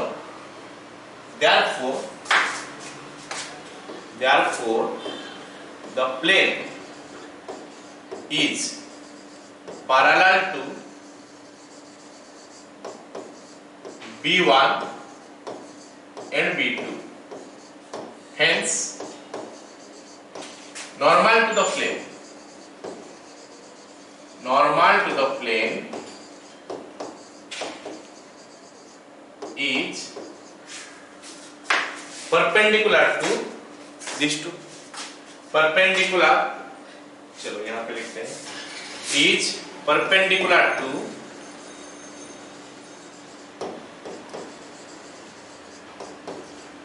b1 and b2। सो हमारा n वेक्टर निकल के आ गया b1 cross b2, b1 cross b2 निकाल सकते हैं हम, i j के ले लेंगे, i cap j cap k cap. देखो वेक्टर कितना हेल्प कर रहा है हमको, और वेक्टर नहीं पढ़ेंगे तो भी कर सकते हैं, बट वेक्टर का कांसेप्ट में चीजें थोड़ा समझने में थोड़ा और आसान हो जाता है। 0 and this is 2 is equal to, okay, is equal to क्या हो जाएगा, i cap into minus 2 minus 0, मतलब माइनस 2 i कैप हो गया, माइनस 2 i कैप। उसके बाद j में क्या आएगा, माइनस j, ये हो जाएगा हमारा 2 प्लस 2 माइनस 2, ये तो 0 हो गया, 2 माइनस 2 0 हो गया, j आएगा नहीं, k के क्या आएगा 0 माइनस ऑफ 1 माइनस k के, माइनस 2 i के माइनस k के। फिर भी मैं बोल रहा हूँ बार बार कैलकुलेशन देख लेना, मेरा काम है कॉन्सेप्ट बताना, हो सकता है कैलकुलेशन में कहीं पे मैं गलती कर लूं, तो ये निकलो इतना हो गया। तो पॉइंट तो ये है, therefore equation of plane is r dot n is equal to A dot n में कर लेता हूं। R dot n is equal to d होता है ना, r dot n is equal to d होता है, r dot n is equal to d, तो वहां पे डी क्या होता है, ए डॉट एन, तो इसलिए ए डॉट एन कर लिया। तो ये बन गया हमारा आर डॉट एन का वैल्यू हमारा कितना है, -2 आई cap minus K cap is equal to A dot N, A का वैल्यू हमारा ये हो गया I cap plus 2j cap plus 3k cap dot N, dot N, N का मतलब हो गया -2 आई कैप माइनस के कैप। अब इसको हम लोग और थोड़ा सिंप्लीफाई कर लेंगे, इस चीज को थोड़ा और सिंप्लीफाई कर लेते हैं। तो यहाँ पे तो इसे रहने देते हैं क्योंकि ये r डॉट n का फॉर्म में रहेगा, r डॉट, अच्छा यहाँ पे माइनस कॉमन ले सकता हूँ, माइनस बाहर ले लेता हूँ, r डॉट 2 आई cap plus k cap, minus को मैं पूरा उड़ा दूंगा, उस साइड में भी माइनस आ रहा है, सारा देख सकते हैं हम लोग, तो माइनस को मैं पूरा उड़ा दूंगा, तो यहाँ पे -2 आ गया और ये -3 आ गया, -2 -3, जे तो है नहीं, तो इसलिए आई मल्टीप्लाई कर देंगे, के मल्टीप्लाई कर देंगे, सो माइनस अगर कट जाएगा तो r dot this is equal to this. So हमारा कार्टेशियन फॉर्म जो है ना वो आ गया क्या, this implies r dot 2 I cap plus k cap is equal to 5। समझ में आया क्या है सबको? ये equation of the plane in vector form में, अगर इस चीज को कार्टेशियन फॉर्म में कन्वर्ट करना है तो बहुत मुश्किल बात है नहीं, क्योंकि r का वैल्यू होता है x i के प्लस y j के प्लस z k के, i के मल्टीप्लाई कर लोगे तो 2x आ जाएगा, वो j के तो है नहीं, z हो गया हमारा plus z is equal to 5। So ये हमारा प्लेन का इक्वेशन हो गया in this particular case. Got it all of you? तो ये वेक्टर फॉर्म है, ये कार्टेशियन फॉर्म है। तो ये वाला थोड़ा अटपटा सा था, इसको थोड़ा ध्यान से देख लेना, कभी कभी प्लेन का इक्वेशन अगर देता है, बस ये देखना है कि r dot n equal to d का फॉर्म में है कि नहीं, नहीं है तो मतलब ये इस फॉर्म में ही रिप्रेजेंट करने के लिए हो जाए, ठीक है। चलो अगला नेक्स्ट देखते हैं क्या, angle between a line and a plane. एक लाइन और प्लेन में एंगल क्या होगा। अब लाइन का इक्वेशन हो गया x - x1 by a, y - y1 by b, z - z1 by c, और प्लेन का इक्वेशन हो गया क्या, ax plus by plus cz plus d is equal to 0। तो हमारा जो अभी तक जो हम एंगल का बारे में पढ़े हैं वो एंगल दो लाइन का बारे में पढ़े थे। अभी लाइन नहीं बोल रहा है, अभी बोल रहा है कि प्लेन और लाइन। तो प्लेन और लाइन में कैसे एंगल बनेगा, सोचो ये बोर्ड में एक प्लेन है, नहीं बोर्ड ही एक प्लेन है इनफैक्ट, और एक लाइन ऐसे करके जा रहा है, ऐसे देखो यहां से ऐसे करके ऊपर जा रहा है, मतलब ऐसे, राइट ना, the line is coming like this, ठीक है। अच्छा अब ये वाला जो एंगल बनेगा यही एंगल आपको पूछा है, थीटा का सर फिगर है, थोड़ा समझने का कोशिश करो।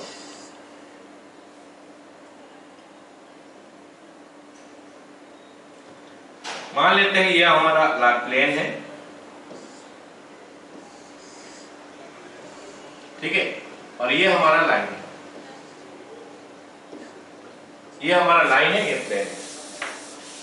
तो लाइन ऐसे प्लेन से इससे बाहर आ रहा है, तो जो एंगल बन रहा है ना वो कौन सा एंगल बन रहा है, ये एंगल, ये जो एंगल ये बन रहा है।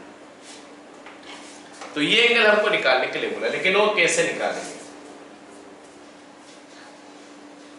That angle how it find out, हम ये एंगल जो है ना ये हम कैसे निकालेंगे, सोचो।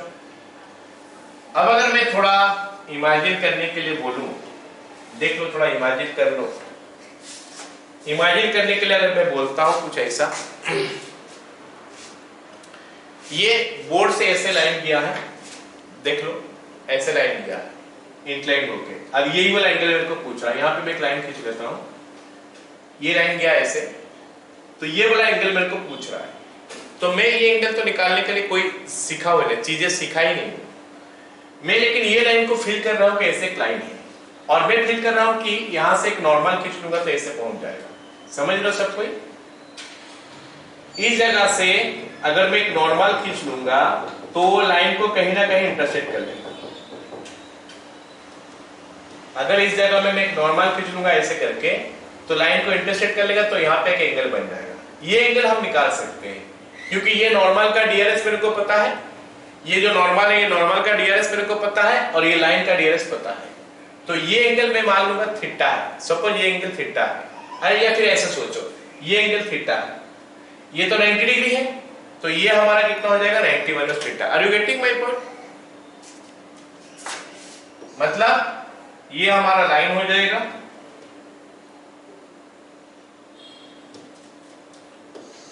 ये हमारा लाइन हो गया,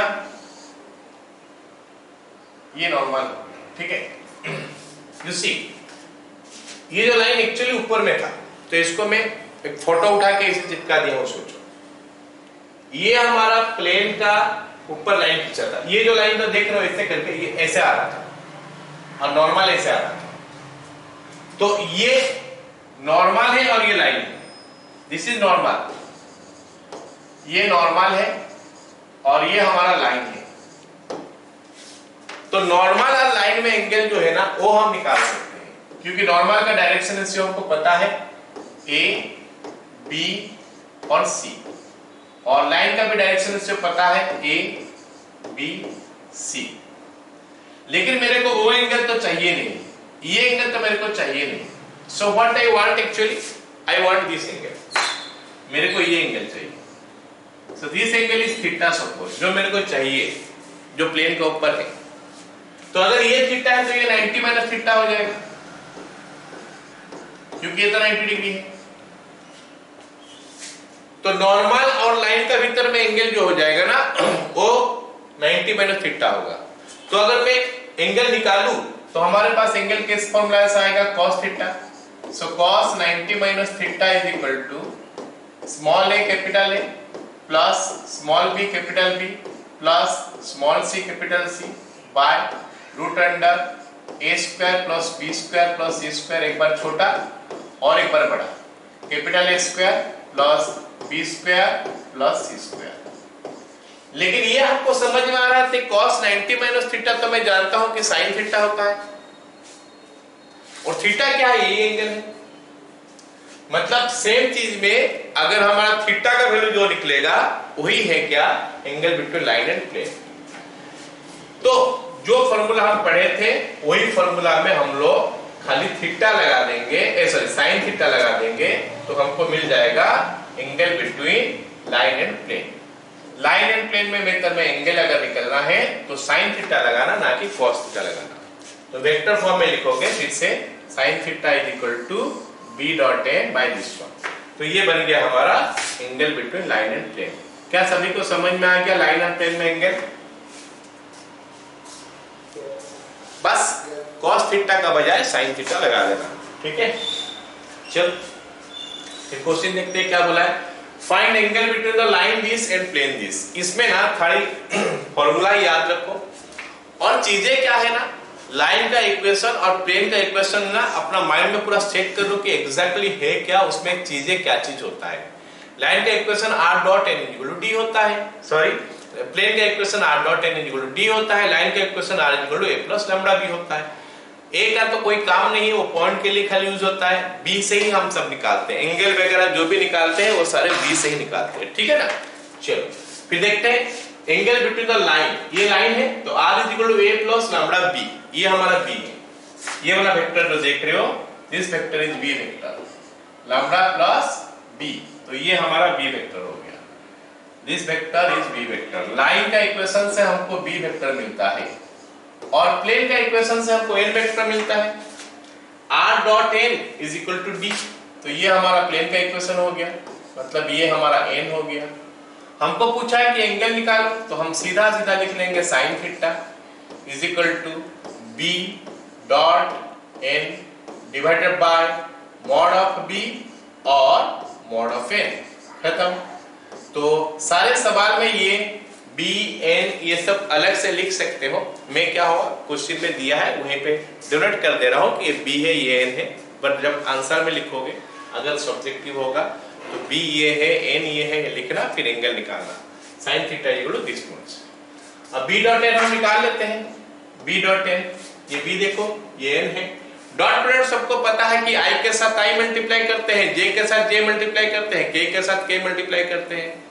तो यहाँ पे i के साथ 1 है, यहाँ पे i के साथ 2 है, तो 1 into 2 मतलब 2 हो गया, प्लस j के साथ j मल्टीप्लाई करते हैं, ये -1 है, ये भी -1 है, प्लस 1 हो गया, प्लस k के साथ k मल्टीप्लाई करते हैं तो वहां पे भी 1 है, यहाँ पे भी 1 है, so you are getting this much. अब नीचे a square plus b square plus c square मतलब 1 प्लस 1 प्लस 1 इसका रूट ओवर इनटू वहां पे फिर से कितना आ जाएगा 2 plus 1 sorry 4 plus 1 plus 1 4 plus 1 plus 1, so you are getting this much. Got it all of you?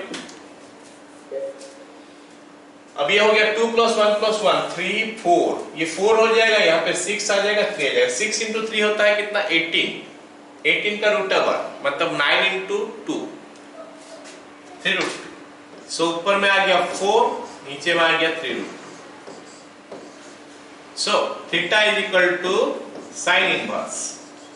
Sign inverse कितना आ जाएगा, ऐसे रहने देते हैं 4/3 रूट 2।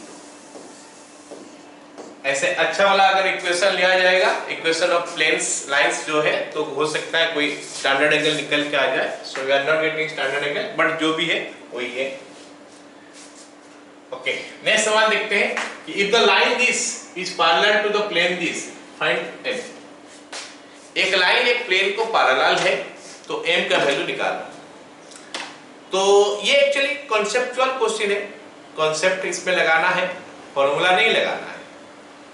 एक लाइन अगर प्लेन को पैरेलल है, इसका मतलब लाइन और प्लेन में एंगल क्या होगा, लाइन प्लेन को पैरेलल है तो लाइन और प्लेन में एंगल क्या होगा 0 डिग्री है ना। लाइन और प्लेन में एंगल 0 डिग्री होगा, तो अगर एक फॉर्मूला हम डालेंगे साइन 0 कर देंगे, sine 0 is equal to this much, तो मतलब b dot n is equal to 0। ऐसे कर सकते हैं, नहीं तो क्या करेंगे, नहीं तो क्या करेंगे, हम सोचेंगे कि भाई ये लाइन जो है प्लेन को पैरेलल है, लाइन ऐसा है, बोर्ड प्लेन है, लाइन ऐसे पैरेलल है इसके साथ, तो बोर्ड के साथ जो नॉर्मल है ये आता है। हम सबको पता होना चाहिए कि भाई एंगल फेंगल का जो कॉन्सेप्ट आता है ना कभी भी, तो लाइन से हमारा b का ही रोल आता है और प्लेन से n का रोल आता है। प्लेन से n ही वो काम करता है, एंगल के बारे में कुछ भी अगर आपको जानना है तो n का ही रोल है और लाइन से b का रोल है, a का कुछ भी रोल नहीं है, a तो पॉइंट है खाली, b मतलब पैरेलल टू दैट वेक्टर। तो हमको क्या करना है कि लाइन और प्लेन, अच्छा जब परपेंडिकुलर का बात किया जाएगा मतलब दो लाइन, परपेंडिकुलर बोलने से दो लाइन ही बात सोचो,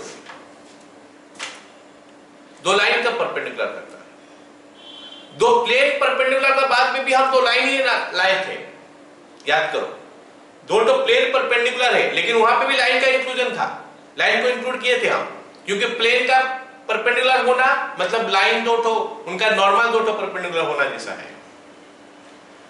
सो यहां पे भी लाइन के बारे में सोचना है, प्लेन का बारे, अगर प्लेन के बारे में सोचोगे तो फॉर्मूला डायरेक्ट लिख लोगे, साइन 0 डाल दोगे यहाँ पे, sine 0 is equal to b dot n by this one, तो ये साइन 0 0 होता है मतलब b dot n equal to 0। और अगर फॉर्मूला याद नहीं है ना तो कांसेप्ट सोचोगे कि लाइन पैरेलल है तो प्लेन का नॉर्मल जो है लाइन को परपेंडिकुलर है, तो भी b dot n equal to 0 होगा।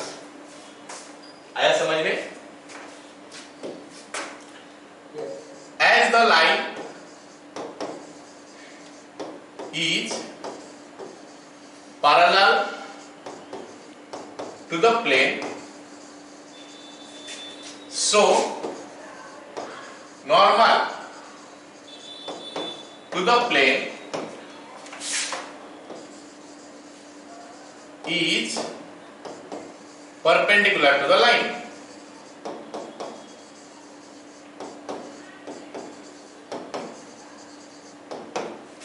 Therefore b dot n is equal to 0। ऐसे समझोगे तो समझो, नहीं तो वो फॉर्मूला में भी थीटा का जगह में 0 डाल सकते हो। लाइन पैरेलल होने से थीटा 0 होगा, लेकिन वो जब लाइन और प्लेन का भीतर में एंगल का फॉर्मूला डालोगे तो यहाँ पे ये वाला चीज हमारा b हो गया और ये चीज हमारा m हो गया।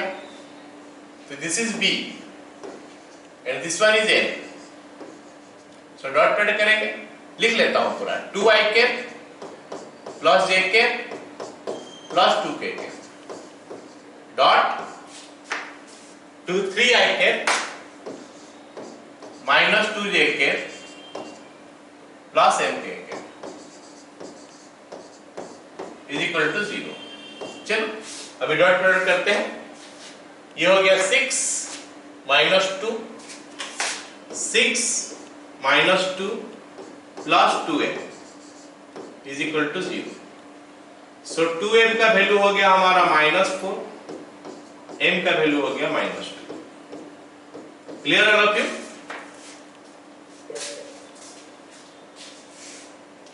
ओके,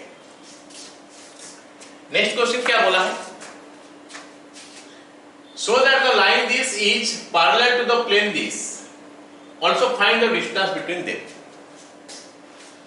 एक लाइन एक प्लेन को पैरेलल है ये बोला है, और उसके बाद उन दोनों में डिस्टेंस निकालने के लिए बोला है।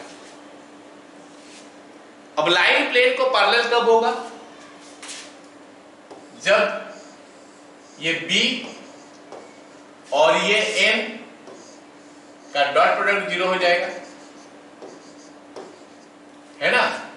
अभी जस्ट पिछला क्वेश्चन में किए तो b dot n is equal to अगर 0 होता है then line is parallel to the plane. ये हमको पता चल गया कि लाइन अगर प्लेन को पैरेलल है then b dot n is equal to 0 होना चाहिए। चलो देखते हैं b डॉट n 0 हो रहा है कि नहीं। यहां पे डायरेक्ट कर रहा हूं मैं 1 into 1 that is 1 minus 5 plus 4। Okay हो रहा है 1 minus 5 plus 4 is equal to 0। तो 0 is equal to 0 ये ट्रू हो गया, मतलब line is parallel to the plane. Prove हो गया। या फिर हम b डॉट n ही लिखेंगे खाली, b dot n is equal to this much, that is equal to 0। so line is parallel to the plane।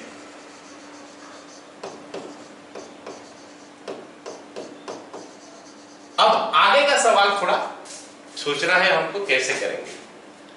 आगे का सवाल हमको क्या बोला है कि लाइन का डिस्टेंस प्लेन से कितना है।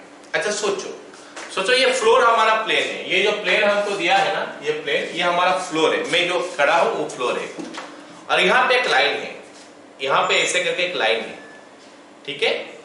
तो इस लाइन का डिस्टेंस प्लेन से कितना है इक्विवेलेंट टू ये लाइन का ऊपर का पॉइंट का डिस्टेंस प्लेन से जो होगा। ये सुनो, लाइन का डिस्टेंस प्लेन से कितना है, बात तो सेम है कि लाइन के ऊपर कोई भी पॉइंट ले लो, उससे परपेंडिकुलर डिस्टेंस खींच लो, वो डिस्टेंस से हो जाएगा, distance between line and the plane. तो इसका मतलब है क्या, पॉइंट खोजो लाइन का ऊपर।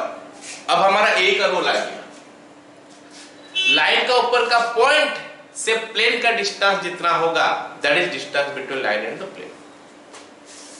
तो बोला लिखेंगे the distance of any point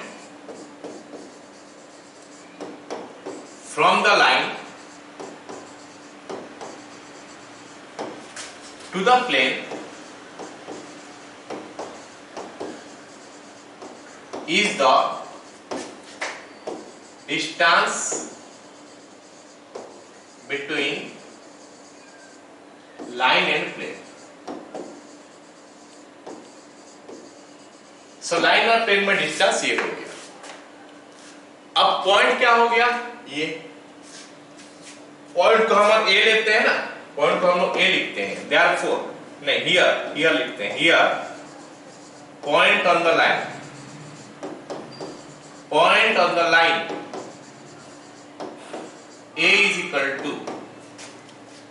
2i cap minus 2j cap, 2i cap minus 2j cap plus 3k cap. अब सवाल आया ठीक है सर पॉइंट तो हमको मिल गया, फिर पॉइंट से लाइन का ऊपर डिस्टेंस कैसे खींचेंगे? नहीं, पॉइंट से प्लेन का ऊपर डिस्टेंस कैसे खींचेंगे? तो जो लास्ट क्लास हम लोग पढ़े थे, एक पॉइंट से प्लेन का ऊपर का डिस्टेंस का फॉर्मूला क्या होता है? a dot n minus d by mod n, या फिर ax1 plus by1 plus cz1 plus d by root under a square plus b square plus c square, जो हम स्ट्रेट लाइन में भी पढ़े थे कोऑर्डिनेट ज्योमेट्री में, ax1 plus by1 plus c by root over a square plus b square. यहाँ पे वो r dot n equal to d होता है तो a dot n minus d by mod n हो जाएगा। Therefore p is equal to, p बोलने से परपेंडिकुलर डिस्टेंस होता है, मैं पहले फॉर्मूला लिख देता हूं, a dot n minus d divide by n का मॉड, ये फॉर्मूला हो गया। अब वैल्यू डालते हैं, a बोलने से ये 2i cap minus 2j cap plus 3k cap dot n बोलने से हमको कितना दिया है? i 5j के i cap plus 5j cap plus k cap minus d बोलने से हमारा ये कांस्टेंट जो होता है 5 divided by mod of n बोलने से क्या होता है? ये वाला n है, इसका mod i cap plus 5j cap plus k cap, इसका मॉड। अगर नेगेटिव आ गया तो हम ऊपर में एक मॉड r डालेंगे, और नेगेटिव नहीं आया तो फिर हम उसको ऐसे ही छोड़ देंगे, ठीक है। अगर नेगेटिव आया तो एक मॉड डालेंगे, और अगर नेगेटिव नहीं आया तो हम उसको ऐसे ही छोड़ देंगे, ठीक है। So that is equal to कितना आ जाएगा? यहाँ पे लिखते हैं 2 माइनस 10, 2 माइनस 10 प्लस 3, नेगेटिव आ रहा है, 2 minus 10 plus 3 minus 5 divided by नीचे 1 प्लस 25 प्लस 1, 1 प्लस 25 प्लस 1, इसका रूट ओवर। नेगेटिव आ रहा है तो हर जगह में मॉड देते चलो। अब ये कितना हो गया? 2 3 5 5 8 10 हो, 5 5 कट गया तो 10 बाय 27 का रूट ओवर, मतलब 10 divided by 3 root 3। Got it all of you? This much of you need.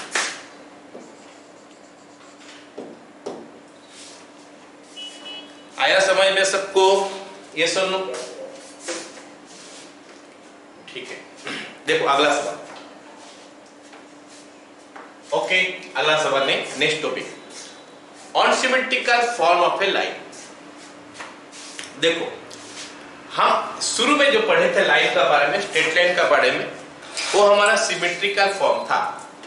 Symmetrical form में मतलब लाइन का बारे में डायरेक्ट हम लोग लिख लेते हैं। इसमें लाइन तो लिखेंगे लेकिन इनडायरेक्ट लिखेंगे। अच्छा एक्चुअली इक्वेशन क्या होता है? इक्वेशन वो होता है, इक्वेशन वो चीज होता है जिसका ऊपर हर पॉइंट सेटिस्फाई करेगा। अगर प्लेन का इक्वेशन है, प्लेन का हर पॉइंट उस इक्वेशन को सेटिस्फाई करेगा। लाइन का इक्वेशन है तो लाइन का ऊपर हर पॉइंट उसको सेटिस्फाई करेगा। ऐसे जो भी चीज जिसका हमको एक लाइन का इक्वेशन निकालना है, अगर हर चीज लाइन का ऊपर जितना सारा पॉइंट है उसको सेटिस्फाई कर रहा है तो फिर उसको इक्वेशन ऑफ द लाइन बोलते हैं। अब unsymmetrical form of a line क्या होता है? मतलब लाइन का इक्वेशन तो लिखेंगे लेकिन डायरेक्टली लाइन के बारे में नहीं होगा, indirectly it will be written. What? Just see here, ऐसे मैं एक लाइन ड्रॉ कर रहा हूं, ठीक है। ये हमारा एक लाइन हो गया, ऑलराइट। अब यहां पे मैं क्या कर रहा हूं? दो प्लेन ड्रॉ कर रहा हूं। इस जगह में हम क्या कर रहे हैं? दो प्लेन ड्रॉ कर रहे हैं। एक प्लेन ऐसा है, ठीक है, एक प्लेन हमारा ऐसा हो गया। अरे वो भाग रहे हो वहां पे, अच्छा थोड़ा इधर खींचेंगे ना। ये हमारा एक प्लेन हो गया, एक प्लेन ऐसा आ गया, एक प्लेन हमारा ऐसा आ गया।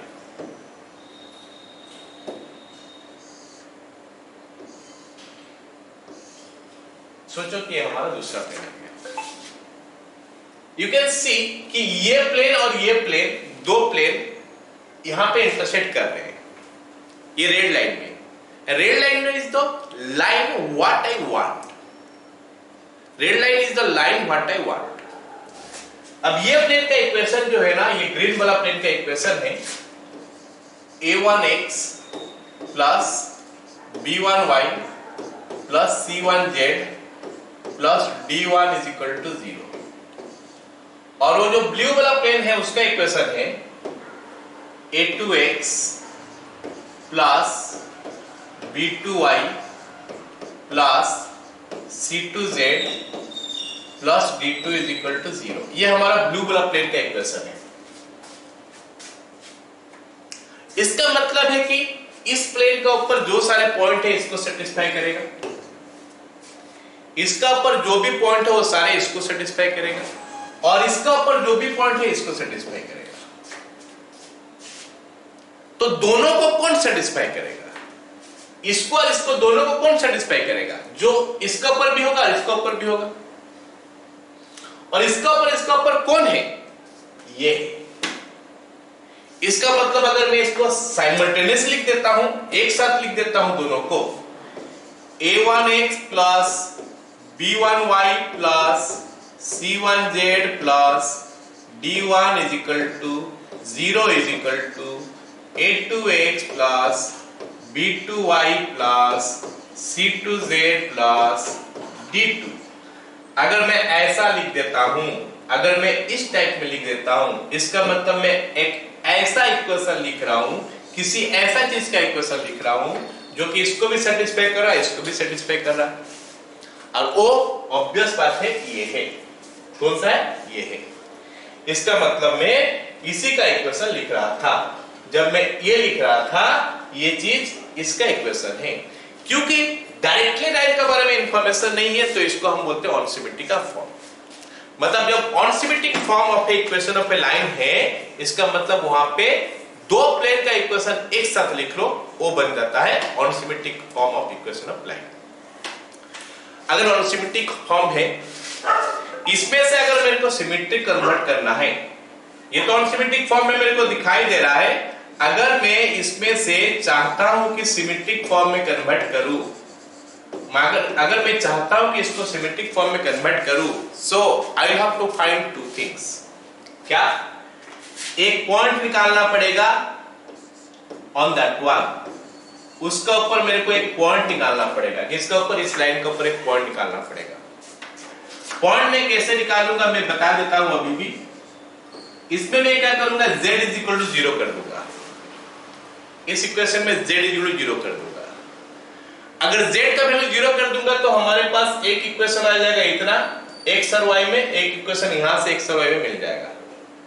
सॉल्व कर देंगे तो x का वैल्यू मिलेगा, y का वैल्यू मिलेगा। और हम सबको पता चल गया कि ये x और y क्योंकि साइमल्टेनियसली सॉल्व किया गया है, तो मतलब सेटिस्फाई दोनों को करेगा। और z 0 लिए है, तो यहाँ पे मतलब ये जो पॉइंट है ना, इसको भी सेटिस्फाई कर रहा है, इसको भी सेटिस्फाई कर रहा है। मतलब ये पॉइंट इस प्लेन का ऊपर है।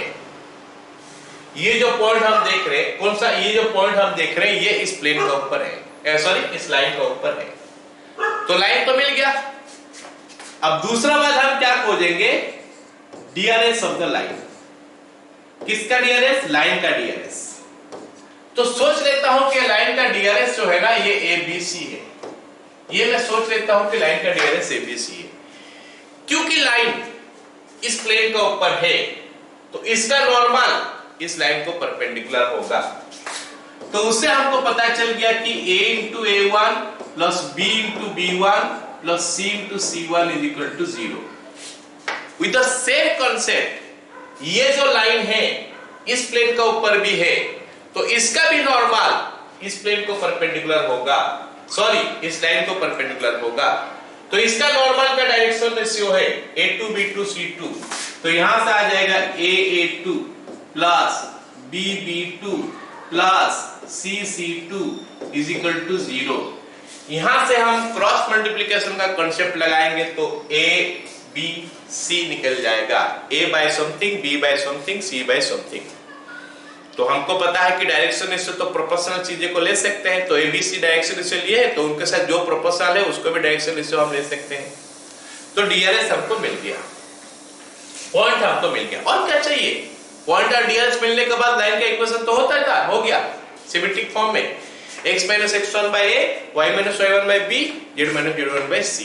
क्या सभी को समझ में आ गया ये चीज?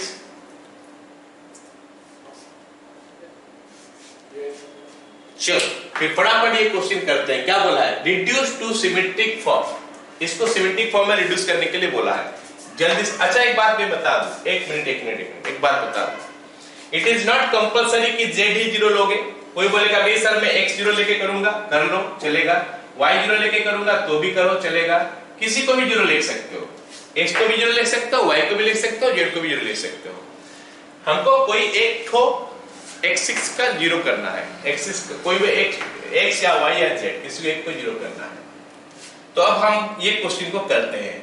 हमको लाइन का इक्वेशन दिया है, ये एक्चुअली एंड नहीं होना चाहिए, इज इक्वल टू, ये दोनों को इज इक्वल टू करके देना चाहिए, ठीक है। अच्छा यहाँ पे लाइन लिख दिया तो कोई बात नहीं, यहाँ पे लाइन लिख दिया मतलब ठीक है, दोनों लाइन प्लेन एक साथ दिए। तो x - y + 2z okay -2 is equal to 0 is equal to, मतलब बहुत समय हमको ऐसा देता है 3x + y + z -6। ये अलग बात है, अभी अलग अलग करके दे दिया है, लेकिन बोल दिया है कि लाइन है मतलब दो ठो प्लेन एक साथ ही हमको लेना पड़ेगा। ये एक्चुअली फॉर्म होता है अनसिमेट्रिक फॉर्म में, ऐसे एंड करके नहीं देता है। हमको लाइन बोल दिया और दो ठो प्लेन दिया है, मतलब वो दोनों का इंटरसेक्शन जो है उसी का बारे में बोल रहा है। चलो यहाँ पे हम क्या करते हैं, z को 0 ले लेते हैं। इफ z = 0 हम पहले पॉइंट निकालते हैं, तो हेडिंग ही लिख देता हूँ कि हम पॉइंट निकाल रहे हैं। हेडिंग लिख देता हूँ कि हमको पॉइंट निकालना है। पहले हम क्या करेंगे, पॉइंट निकालेंगे। पॉइंट, हम पहले पॉइंट निकालेंगे, ठीक है ना। चलो पॉइंट निकालते कैसे देखते हैं। लेट z = 0, तो पहला इक्वेशन क्या होगा, x - y = 2, और दूसरा इक्वेशन क्या हो जाएगा 3x + y = 6। ऐड कर देते हैं, 4x = 8 हो गया, x = 2 हो गया। चलो अच्छा वाला वैल्यू आया, लेकिन हमेशा ऐसा अच्छा वाला वैल्यू आएगा कोई जरूरी नहीं है, हो सकता है कभी 5/2 आ जाए, 3/5 आ जाए, इस टाइप का चीजें भी आ सकता है। तो x = 2 यहाँ पे पुट कर देते हैं, therefore 2 - y = 2 या फिर y = 0। अच्छा तो पॉइंट वाला भी हमारा मिल गया, जो है पॉइंट क्या मिला हमको, x 0 नहीं, x का वैल्यू 2, y का वैल्यू 0, z का वैल्यू 0, तो ये हमको पॉइंट मिल गया। अब हम नेक्स्ट खोजेंगे क्या, डीआरएस। नेक्स्ट हम लोग क्या खोजेंगे, DRS. DRS of the line, DRS of the line. तो कैसे निकाला जाता है देख लो, अनसिमेट्रिक से सिमेट्रिक डीआरएस कैसे निकाला जाता है, ठीक है। तो let DRS of the line, let DRS of the line R A B C, A B C।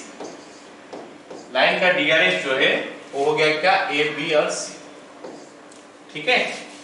ये बन गया हमारा लाइन का DRS। therefore क्या हो जाएगा, A B C with these coefficients, a minus b plus 2c, a minus b plus 2c is equal to 0, and ये इसके साथ भी मल्टीप्लाई होगा, 3a plus b plus c is equal to 0। I think सबको ये समझ में नहीं आया ठीक से। ये डीआरएस है लाइन का, और ये पहला प्लेन का डीआरएस का साथ देखना पड़ेगा। पहला प्लेन का डीआरएस कितना है जरा देख के बताओ, 1 है, -1 है और 2 है, तो 1 -1 2 और ABC मल्टीप्लाई होगा। तो A के साथ 1 तो ये हो गया, B के साथ -1 ये -B हो गया, और C के साथ 2 तो ये 2C हो गया। तो सबको समझ में आ गया फर्स्ट इक्वेशन। अब सेकेंड इक्वेशन कहां से आया? ए बी सी, हाँ क्या?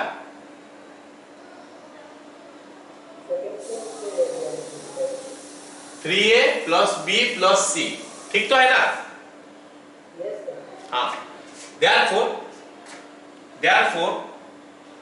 हम निकाल सकते हैं क्या? अच्छा, therefore a बाय हम क्या करेंगे? क्रॉस मल्टीप्लिकेशन सबको आना चाहिए।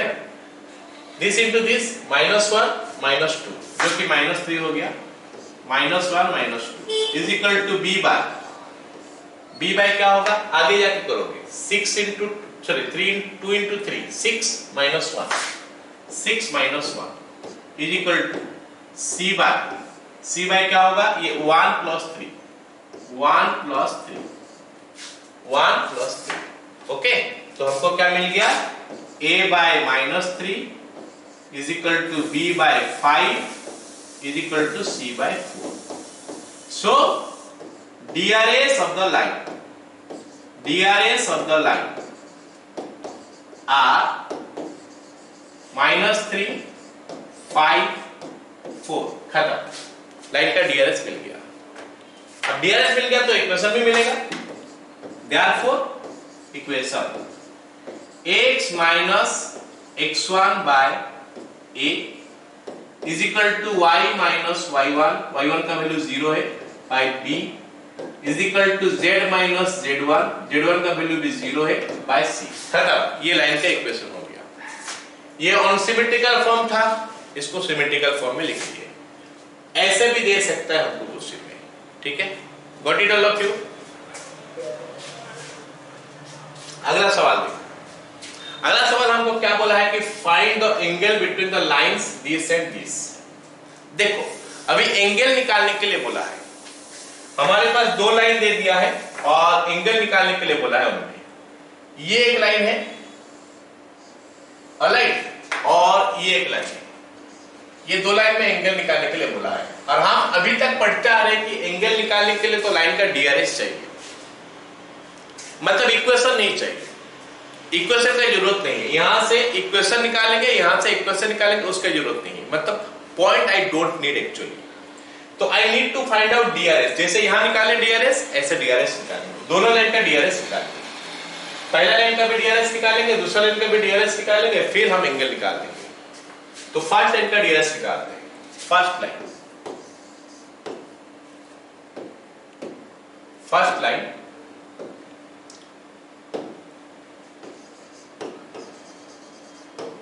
let the DRS are A1 B1 C1। DRS A1 B1 C1 लिख लिया। तो फर्स्ट लाइन से लिखते हैं A minus 2B plus 2C। तो A1 minus 2B1 plus 2C1 is equal to 0। फिर A1 B1 minus C1। तो A1 minus B1 minus C1 is equal to 0। A1 plus B1, ठीक है? ये हो गया हमारा फर्स्ट लाइन से हम ये निकाल लिए। A1 B1 C1 अभी निकालने वाले हैं। तो A1 by 2 minus 2, अरे ये 2 minus 2 हो गया ना, 0 हो गया, is equal to B1 by ये हो गया हमारा 2 plus 1 3, C1 by 1 plus 2 3। So A1 या फिर DRS लिख सकते हैं। DRS R 0 3 3। आ गया समझ में? कैलकुलेशन देख लेना, अगर कहीं पे गलती हुआ अगर तो करेक्शन कर लेना। This is how we find DRS। First line DRS मिल गया, अभी सेकंड लाइन DRS निकालते हैं। अभी हम सेकंड लाइन लिखते हैं। Second line let DRS R, let DRS R A2 B2 और C2, A2 B2 और C2, ये DRS हो गया। चलो आगे देखते हैं फिर क्या होगा।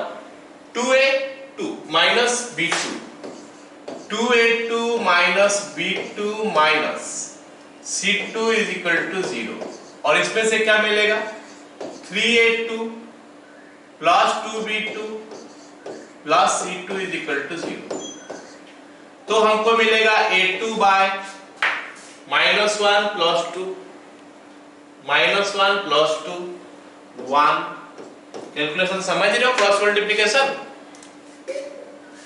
is equal to b2 by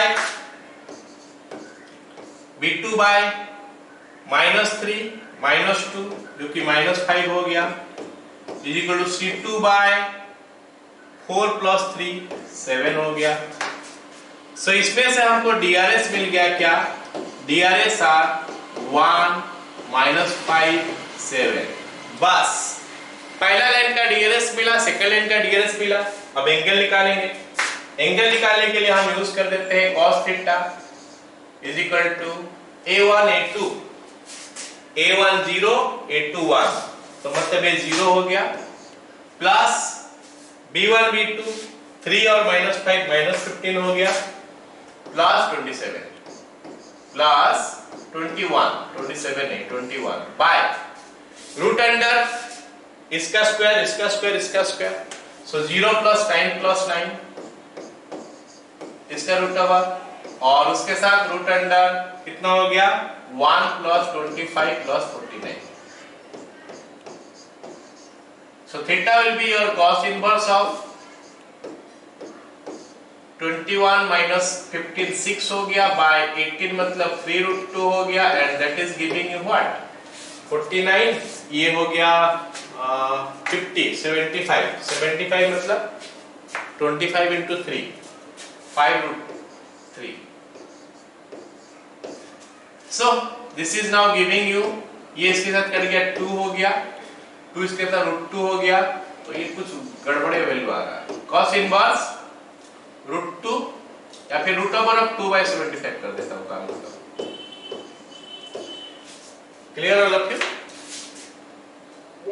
तो अनसिमेट्रिक फॉर्म से सिमेट्रिक फॉर्म कन्वर्ट करना सीख गया अनसिमेट्रिक फॉर्म में दो लाइन का इक्वेशन दिया होगा उसमें से हम कैसे क्या बोलते हैं उसको और एंगल निकाल सकते हैं उसके लिए पॉइंट का जरूरत नहीं है लाइन का इक्वेशन का जरूरत नहीं है only DRS will be enough ठीक है ओके नेक्स्ट क्वेश्चन क्या बोला है इसको मैं कर नहीं रहा हूं बता दे रहा हूं खाली find equation of a line passing through this मतलब पॉइंट हमको दे दिया है and is parallel to the planes this and this ये दो प्लेन को पैरेलल है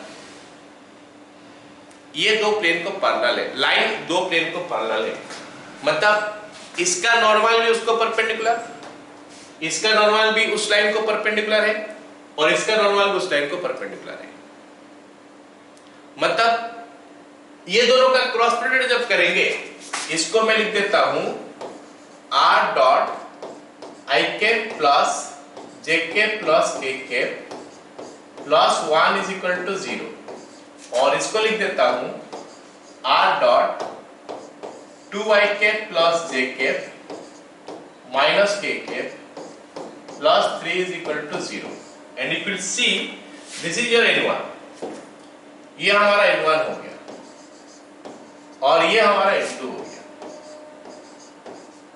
अब वो जो लाइन के बारे में बात कर रहा है ना वो लाइन जो है ना इसको भी परपेंडिकुलर है इसको भी परपेंडिकुलर है वो लाइन इसको भी परपेंडिकुलर है इसको भी परपेंडिकुलर है मतलब वो लाइन का जो DRS है वो कैसे मिलेगा n1 क्रॉस n2 आया पता चला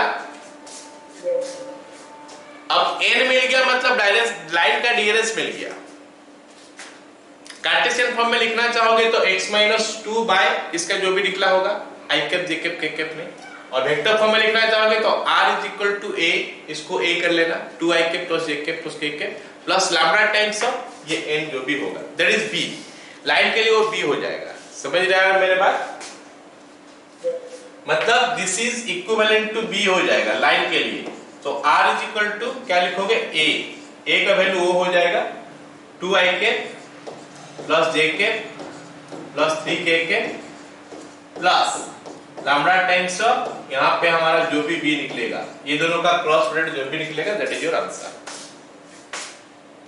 क्लियर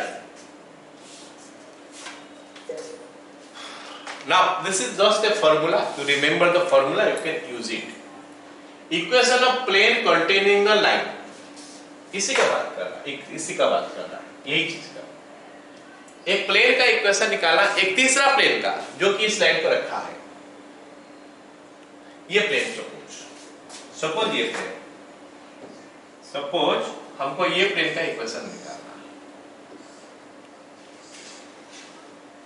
ठीक है। ये जो प्लेन हम देख रहे हैं, इस प्लेन का इक्वेशन निकालना, व्हाइट वाला, जो कि जिसका ऊपर ये लाइन है, और इस लाइन का इक्वेशन डायरेक्ट नहीं दिया है, ये दो प्लेन का दिया है। तो इक्विवेलेंट टू हम जो पढ़े थे सिस्टम ऑफ प्लेन्स, ये प्लेन क्या है, passing through the intersection of this two plane.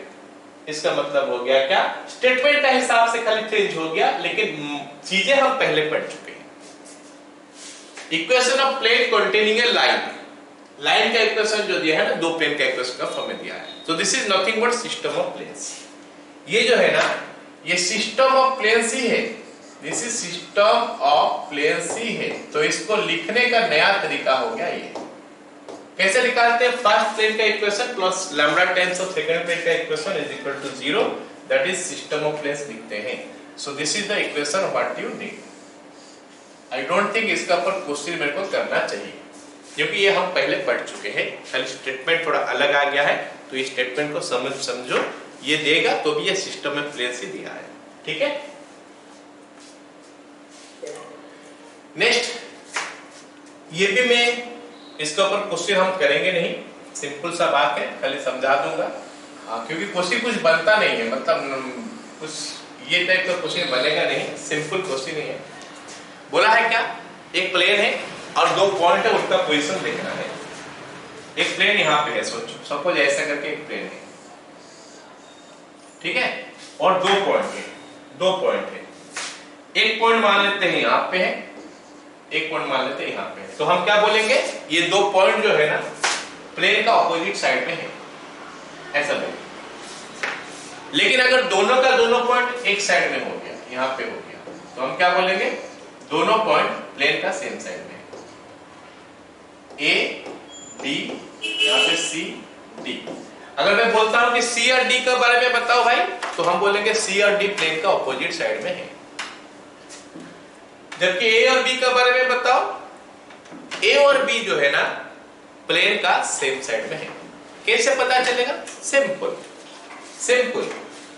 A point जो है कोऑर्डिनेट प्लेन में पुट कर दोगे, बी पॉइंट का कोऑर्डिनेट प्लेन में पुट कर दोगे। साइन क्या आता है देख लेना, अगर दोनों सेम साइन आएगा, इसका मतलब सेम साइड में है।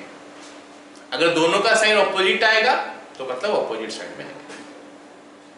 प्लेन का इक्वेशन में ये पुट करोगे, अगर पॉजिटिव आएगा, ये नेगेटिव आ जाएगा। अगर ये पुट करोगे पॉजिटिव आएगा, ये भी पॉजिटिव आएगा, ऐसा है। मतलब सेम साइड में होने से दोनों पॉजिटिव, ऑपोजिट साइड में होने से दोनों तो नेगेटिव। तो क्वेश्चन दे सकता है इन टर्म्स ऑफ लैम्डा, बोल सकता है। हमको एक प्लेन का इक्वेशन दे देगा, दो पॉइंट दे देगा, बोलेगा कि ऑपोजिट साइड में है। तो हम पहला पॉइंट पुट करेंगे, दूसरा पॉइंट पुट करेंगे, एक पॉजिटिव आएगा, एक नेगेटिव आएगा, तो मल्टीप्लाई करने से लेस देन 0 आ जाएगा। समझ में आया मेरे बात? सेम साइड होने से ये और दूसरा सेम साइन का आएगा, ऑपोजिट साइड होने से ये। अब ये जो चीज मैं लास्ट में लिखा हूं, इसको हम निकाल सकते हैं, but you can take it as a formula. कि अगर मान लेते हैं ये हमारा x1 y1 z1 है, मान लेते हैं ये हमारा x1 y1 z1 है, और ये हमारा x2 y2 z2 है। तो ये दोनों को ज्वाइन करने से ये प्लेन इसको इंटरसेक्ट कर रहा है कहीं पे, तो कौन सा रेशियो में इंटरसेक्ट कर रहा है, लैम्डा 1 रेशियो में इंटरसेक्ट कर रहा है। तो लैम्डा का वैल्यू कैसे मिलेगा, माइनस प्लेन में ये पुट कर लो, बाय दिस पुट कर लो। निकालना मुश्किल है नहीं, निकालेंगे कैसे।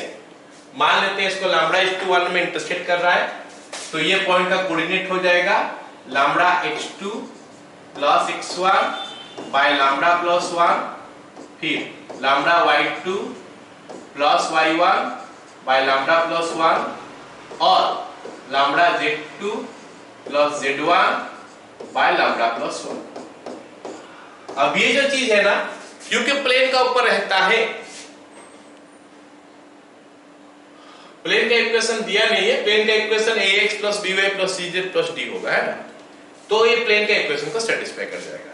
मतलब a into lambda x2 plus x1 by lambda plus 1 plus b into lambda y2 plus y1 by lambda plus 1 plus c into lambda z2 plus z1 by lambda plus 1 plus d is equal to 0। और इसको अगर solve करोगे ना तो you will get lambda is equal to this value. ठीक है, यहां पे नेगेटिव साइन है, लेकिन फिर भी अगर ये चीज पॉजिटिव आ जाएगा मतलब ऑपोजिट साइड में है। कौन सा चीज ऑपोजिट साइड में है? वो दो ठो पॉइंट। और ये चीज अगर नेगेटिव आएगा मतलब सेम साइड में है। समझ में आया ना? ये माइनस साइन का मतलब माइनस नहीं होता है, क्योंकि ये अलजेब्रा में लिखा हुआ है। तो अगर पॉजिटिव है तो अपोजिट साइड में है, और नेगेटिव है तो सेम साइड में है। अगर ये पॉजिटिव आया मतलब अपोजिट साइड में हो गया पॉइंट, और ये अगर नेगेटिव आया मतलब पॉइंट दो तो क्या हो गया? सेम साइड में रह गया। आई होप सारे को समझ में आएगा ये वाला पॉइंट। ठीक है, नाउ द लास्ट टॉपिक पढ़ रहे हैं, shortest distance between two parallel lines. दो पैरेलल लाइन में शॉर्टेस्ट डिस्टेंस किस निकला? हम लोग shortest distance between two skew lines निकाल चुके हैं, याद करो। Shortest distance between two skew lines हम निकाल चुके हैं। अब shortest distance between two parallel lines कैसे निकालेंगे? दो लाइन पैरेलल होगा तो उनमें शॉर्टेस्ट डिस्टेंस कैसे निकाला जाएगा? तो लेट मी ड्रॉ टू लाइंस। ये एक लाइन हो गया, ये एक लाइन हो गया। देखो इस लाइन का इक्वेशन दिया है और इस लाइन का इक्वेशन दिया है ना? इसका मतलब इसका ऊपर पॉइंट A1, इसका ऊपर पॉइंट A2 हमको पता है। तो let me take those two point. ये पॉइंट हमारा A1 हो गया, ये पॉइंट हमारा A2 हो गया। ठीक है, ऑलराइट। अब सुनो मेरे बात, ये हमारा लैम्डा b, देखो दोनों में b लिखा है। A1 plus lambda b, A2 plus mu b, दोनों में b लिखा है। एक में B1 एक में B2 नहीं लिखा है, इसीलिए कि ये दो तो पैरेलल है। सो दैट इज व्हाई दोनों में b लिखा है। तो एक b वेक्टर हमारा ऐसे आ सकता है, ऐसे करके b वेक्टर आ सकता है जो कि इसको पैरेलल है ना? चलो एक काम करता हूं, मैं इस लाइन को ज्वाइन करता हूं। इस लाइन को अगर मैं ज्वाइन करूंगा ये लाइन को ऐसे करके, ठीक है, तो ये वेक्टर हमारा बन गया, ये वेक्टर बन गया। ये वेक्टर देखो क्या बन रहा है? A2 minus A1। All can see कि that vector is A2 minus A1। सारे को दिखाई दे रहा हूं। अब ये भी वेक्टर जो जा रहा है ना ऐसे, इस लाइन का पैरेलल है तो लाइन के साथ भी ले सकता हूं। तो ये हमारा B वेक्टर है। ठीक है, थोड़ा अगर मैं आगे बढ़ा देता हूं, ये A2 को यहां पे नहीं लिखता हूं, A2 को यहां से हटा देता हूं। थोड़ा अगर इसको मैं आगे बढ़ाता हूं इस वेक्टर को, सो आई कैन सी कि ये हो गया angle between the vectors. Are you getting all of you? This is the angle between B vector and A2 minus A1 vector. A2 minus A1 और B वेक्टर में angle ये बन गया। अब थीटा का ऑपोजिट एंगल बोलने से ये भी हो सकता है, ये सबको पता चलेगा कि दिस इज एंगल थीटा। अब हमारा जो डिस्टेंस है, मतलब दोनों में जो शॉर्टेस्ट डिस्टेंस है वो तो परपेंडिकुलर ही होना चाहिए। तो ये हमारा शॉर्टेस्ट डिस्टेंस है, दिस इज शॉर्टेस्ट डिस्टेंस। अगर मैं इसको नेम दे दूं A, B और C, तो एग्जैक्टली मेरे को AC चाहिए। Let me take sine theta. Sine theta is equal to क्या होगा? AC by AB, AC by AB। Okay, अब साइन थीटा, इसमें थीटा क्या है? Angle between A2 minus A1 और B। A2 minus A1 and B, ये दोनों में एंगल हमारा है। एनीवे चलो मेरे को तो AC चाहिए, तो AC को एक सेट कर लेते हैं, is equal to AB into sine theta. तो AB क्या है? AB ये लाइन का लेंथ है, that is A2 minus A1 का मॉड इंटू साइन थीटा। अगर मैं ये दोनों का क्रॉस प्रोडक्ट कर लेता हूं, ये दोनों का क्रॉस प्रोडक्ट कर लेता हूं, this cross this will be what? Mod of a2 minus a1 into mod of b into sin theta. आया समझ में? और इसका अगर मॉड ले लूंगा तो वहां पे हमको कैप का जरूरत नहीं पड़ेगा, नहीं तो एक तो एन कैप भी लिखना पड़ेगा, अभी कैप का जरूरत नहीं पड़ेगा। तो साइन थीटा क्या हो जाएगा? a2 minus a1 cross b का मॉड डिवाइडेड बाय, ये दोनों डिवाइड कर देंगे, a2 माइनस a1 का मॉड इंटू b का मॉड। तो ये दोनों को कैंसिल कर लेंगे। So you will be left with what? a2 minus a1 cross b divided by b का मॉड और इस पर देंगे mod. So this is the formula. Simple, दो लाइन दिया होगा, देखो ये दो लाइन दिया होगा, a2 माइनस a1 निकालना है b, बस a2 minus a1 cross b bye mod.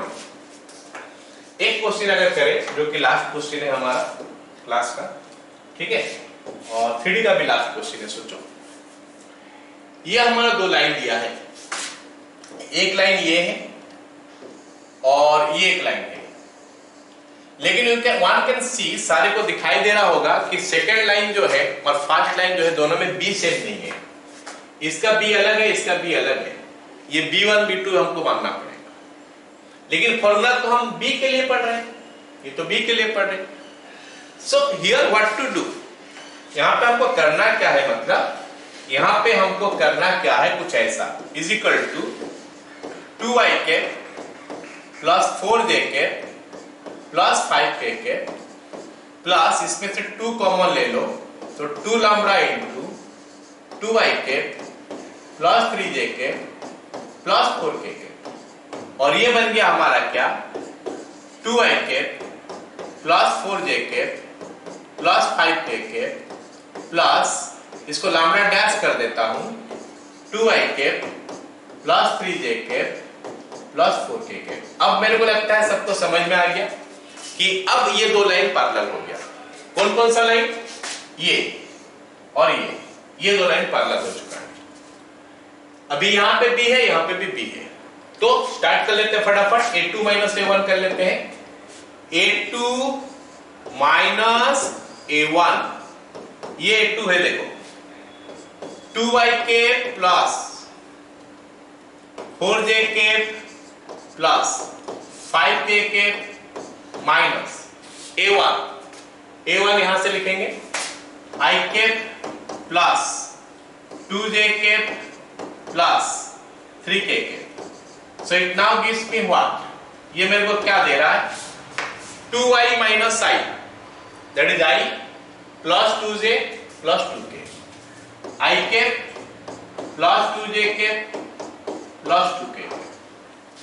अब चलो क्रॉस प्रोडक्ट निकालते हैं फिर, a2 minus a1 cross vector b। Cross product हमको निकालने के लिए डिटरमिनेंट का यूज करना पड़ता है, सो I can write i cap j cap k cap here, then you have got a2 minus a1, that is this one, 1 2 2, और उसके बाद हमारा क्या आ गया, b vector 2 3 4, 2 3 4, so this gives me what, 8 minus 6, 2y cap, उसके बाद j होने से कितना हो गया, 4 minus 4, j गया k, 3 minus 4 minus k cap। Therefore shortest distance is equal to, क्या आ जाएगा, इसका mod 4 plus 1 root over divided by b का mod 4 plus 9 plus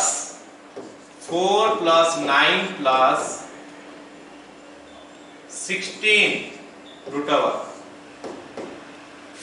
4 plus 9 plus 16, हाँ ठीक है, ये हो गया हमारा 30 29, तो ऊपर में 5 root over of 5 by 29। Clear, सबको समझ में आया? जिस बच्चों को यूनिट लिख लोगे, okay. So with that class खत्म करते हैं 3D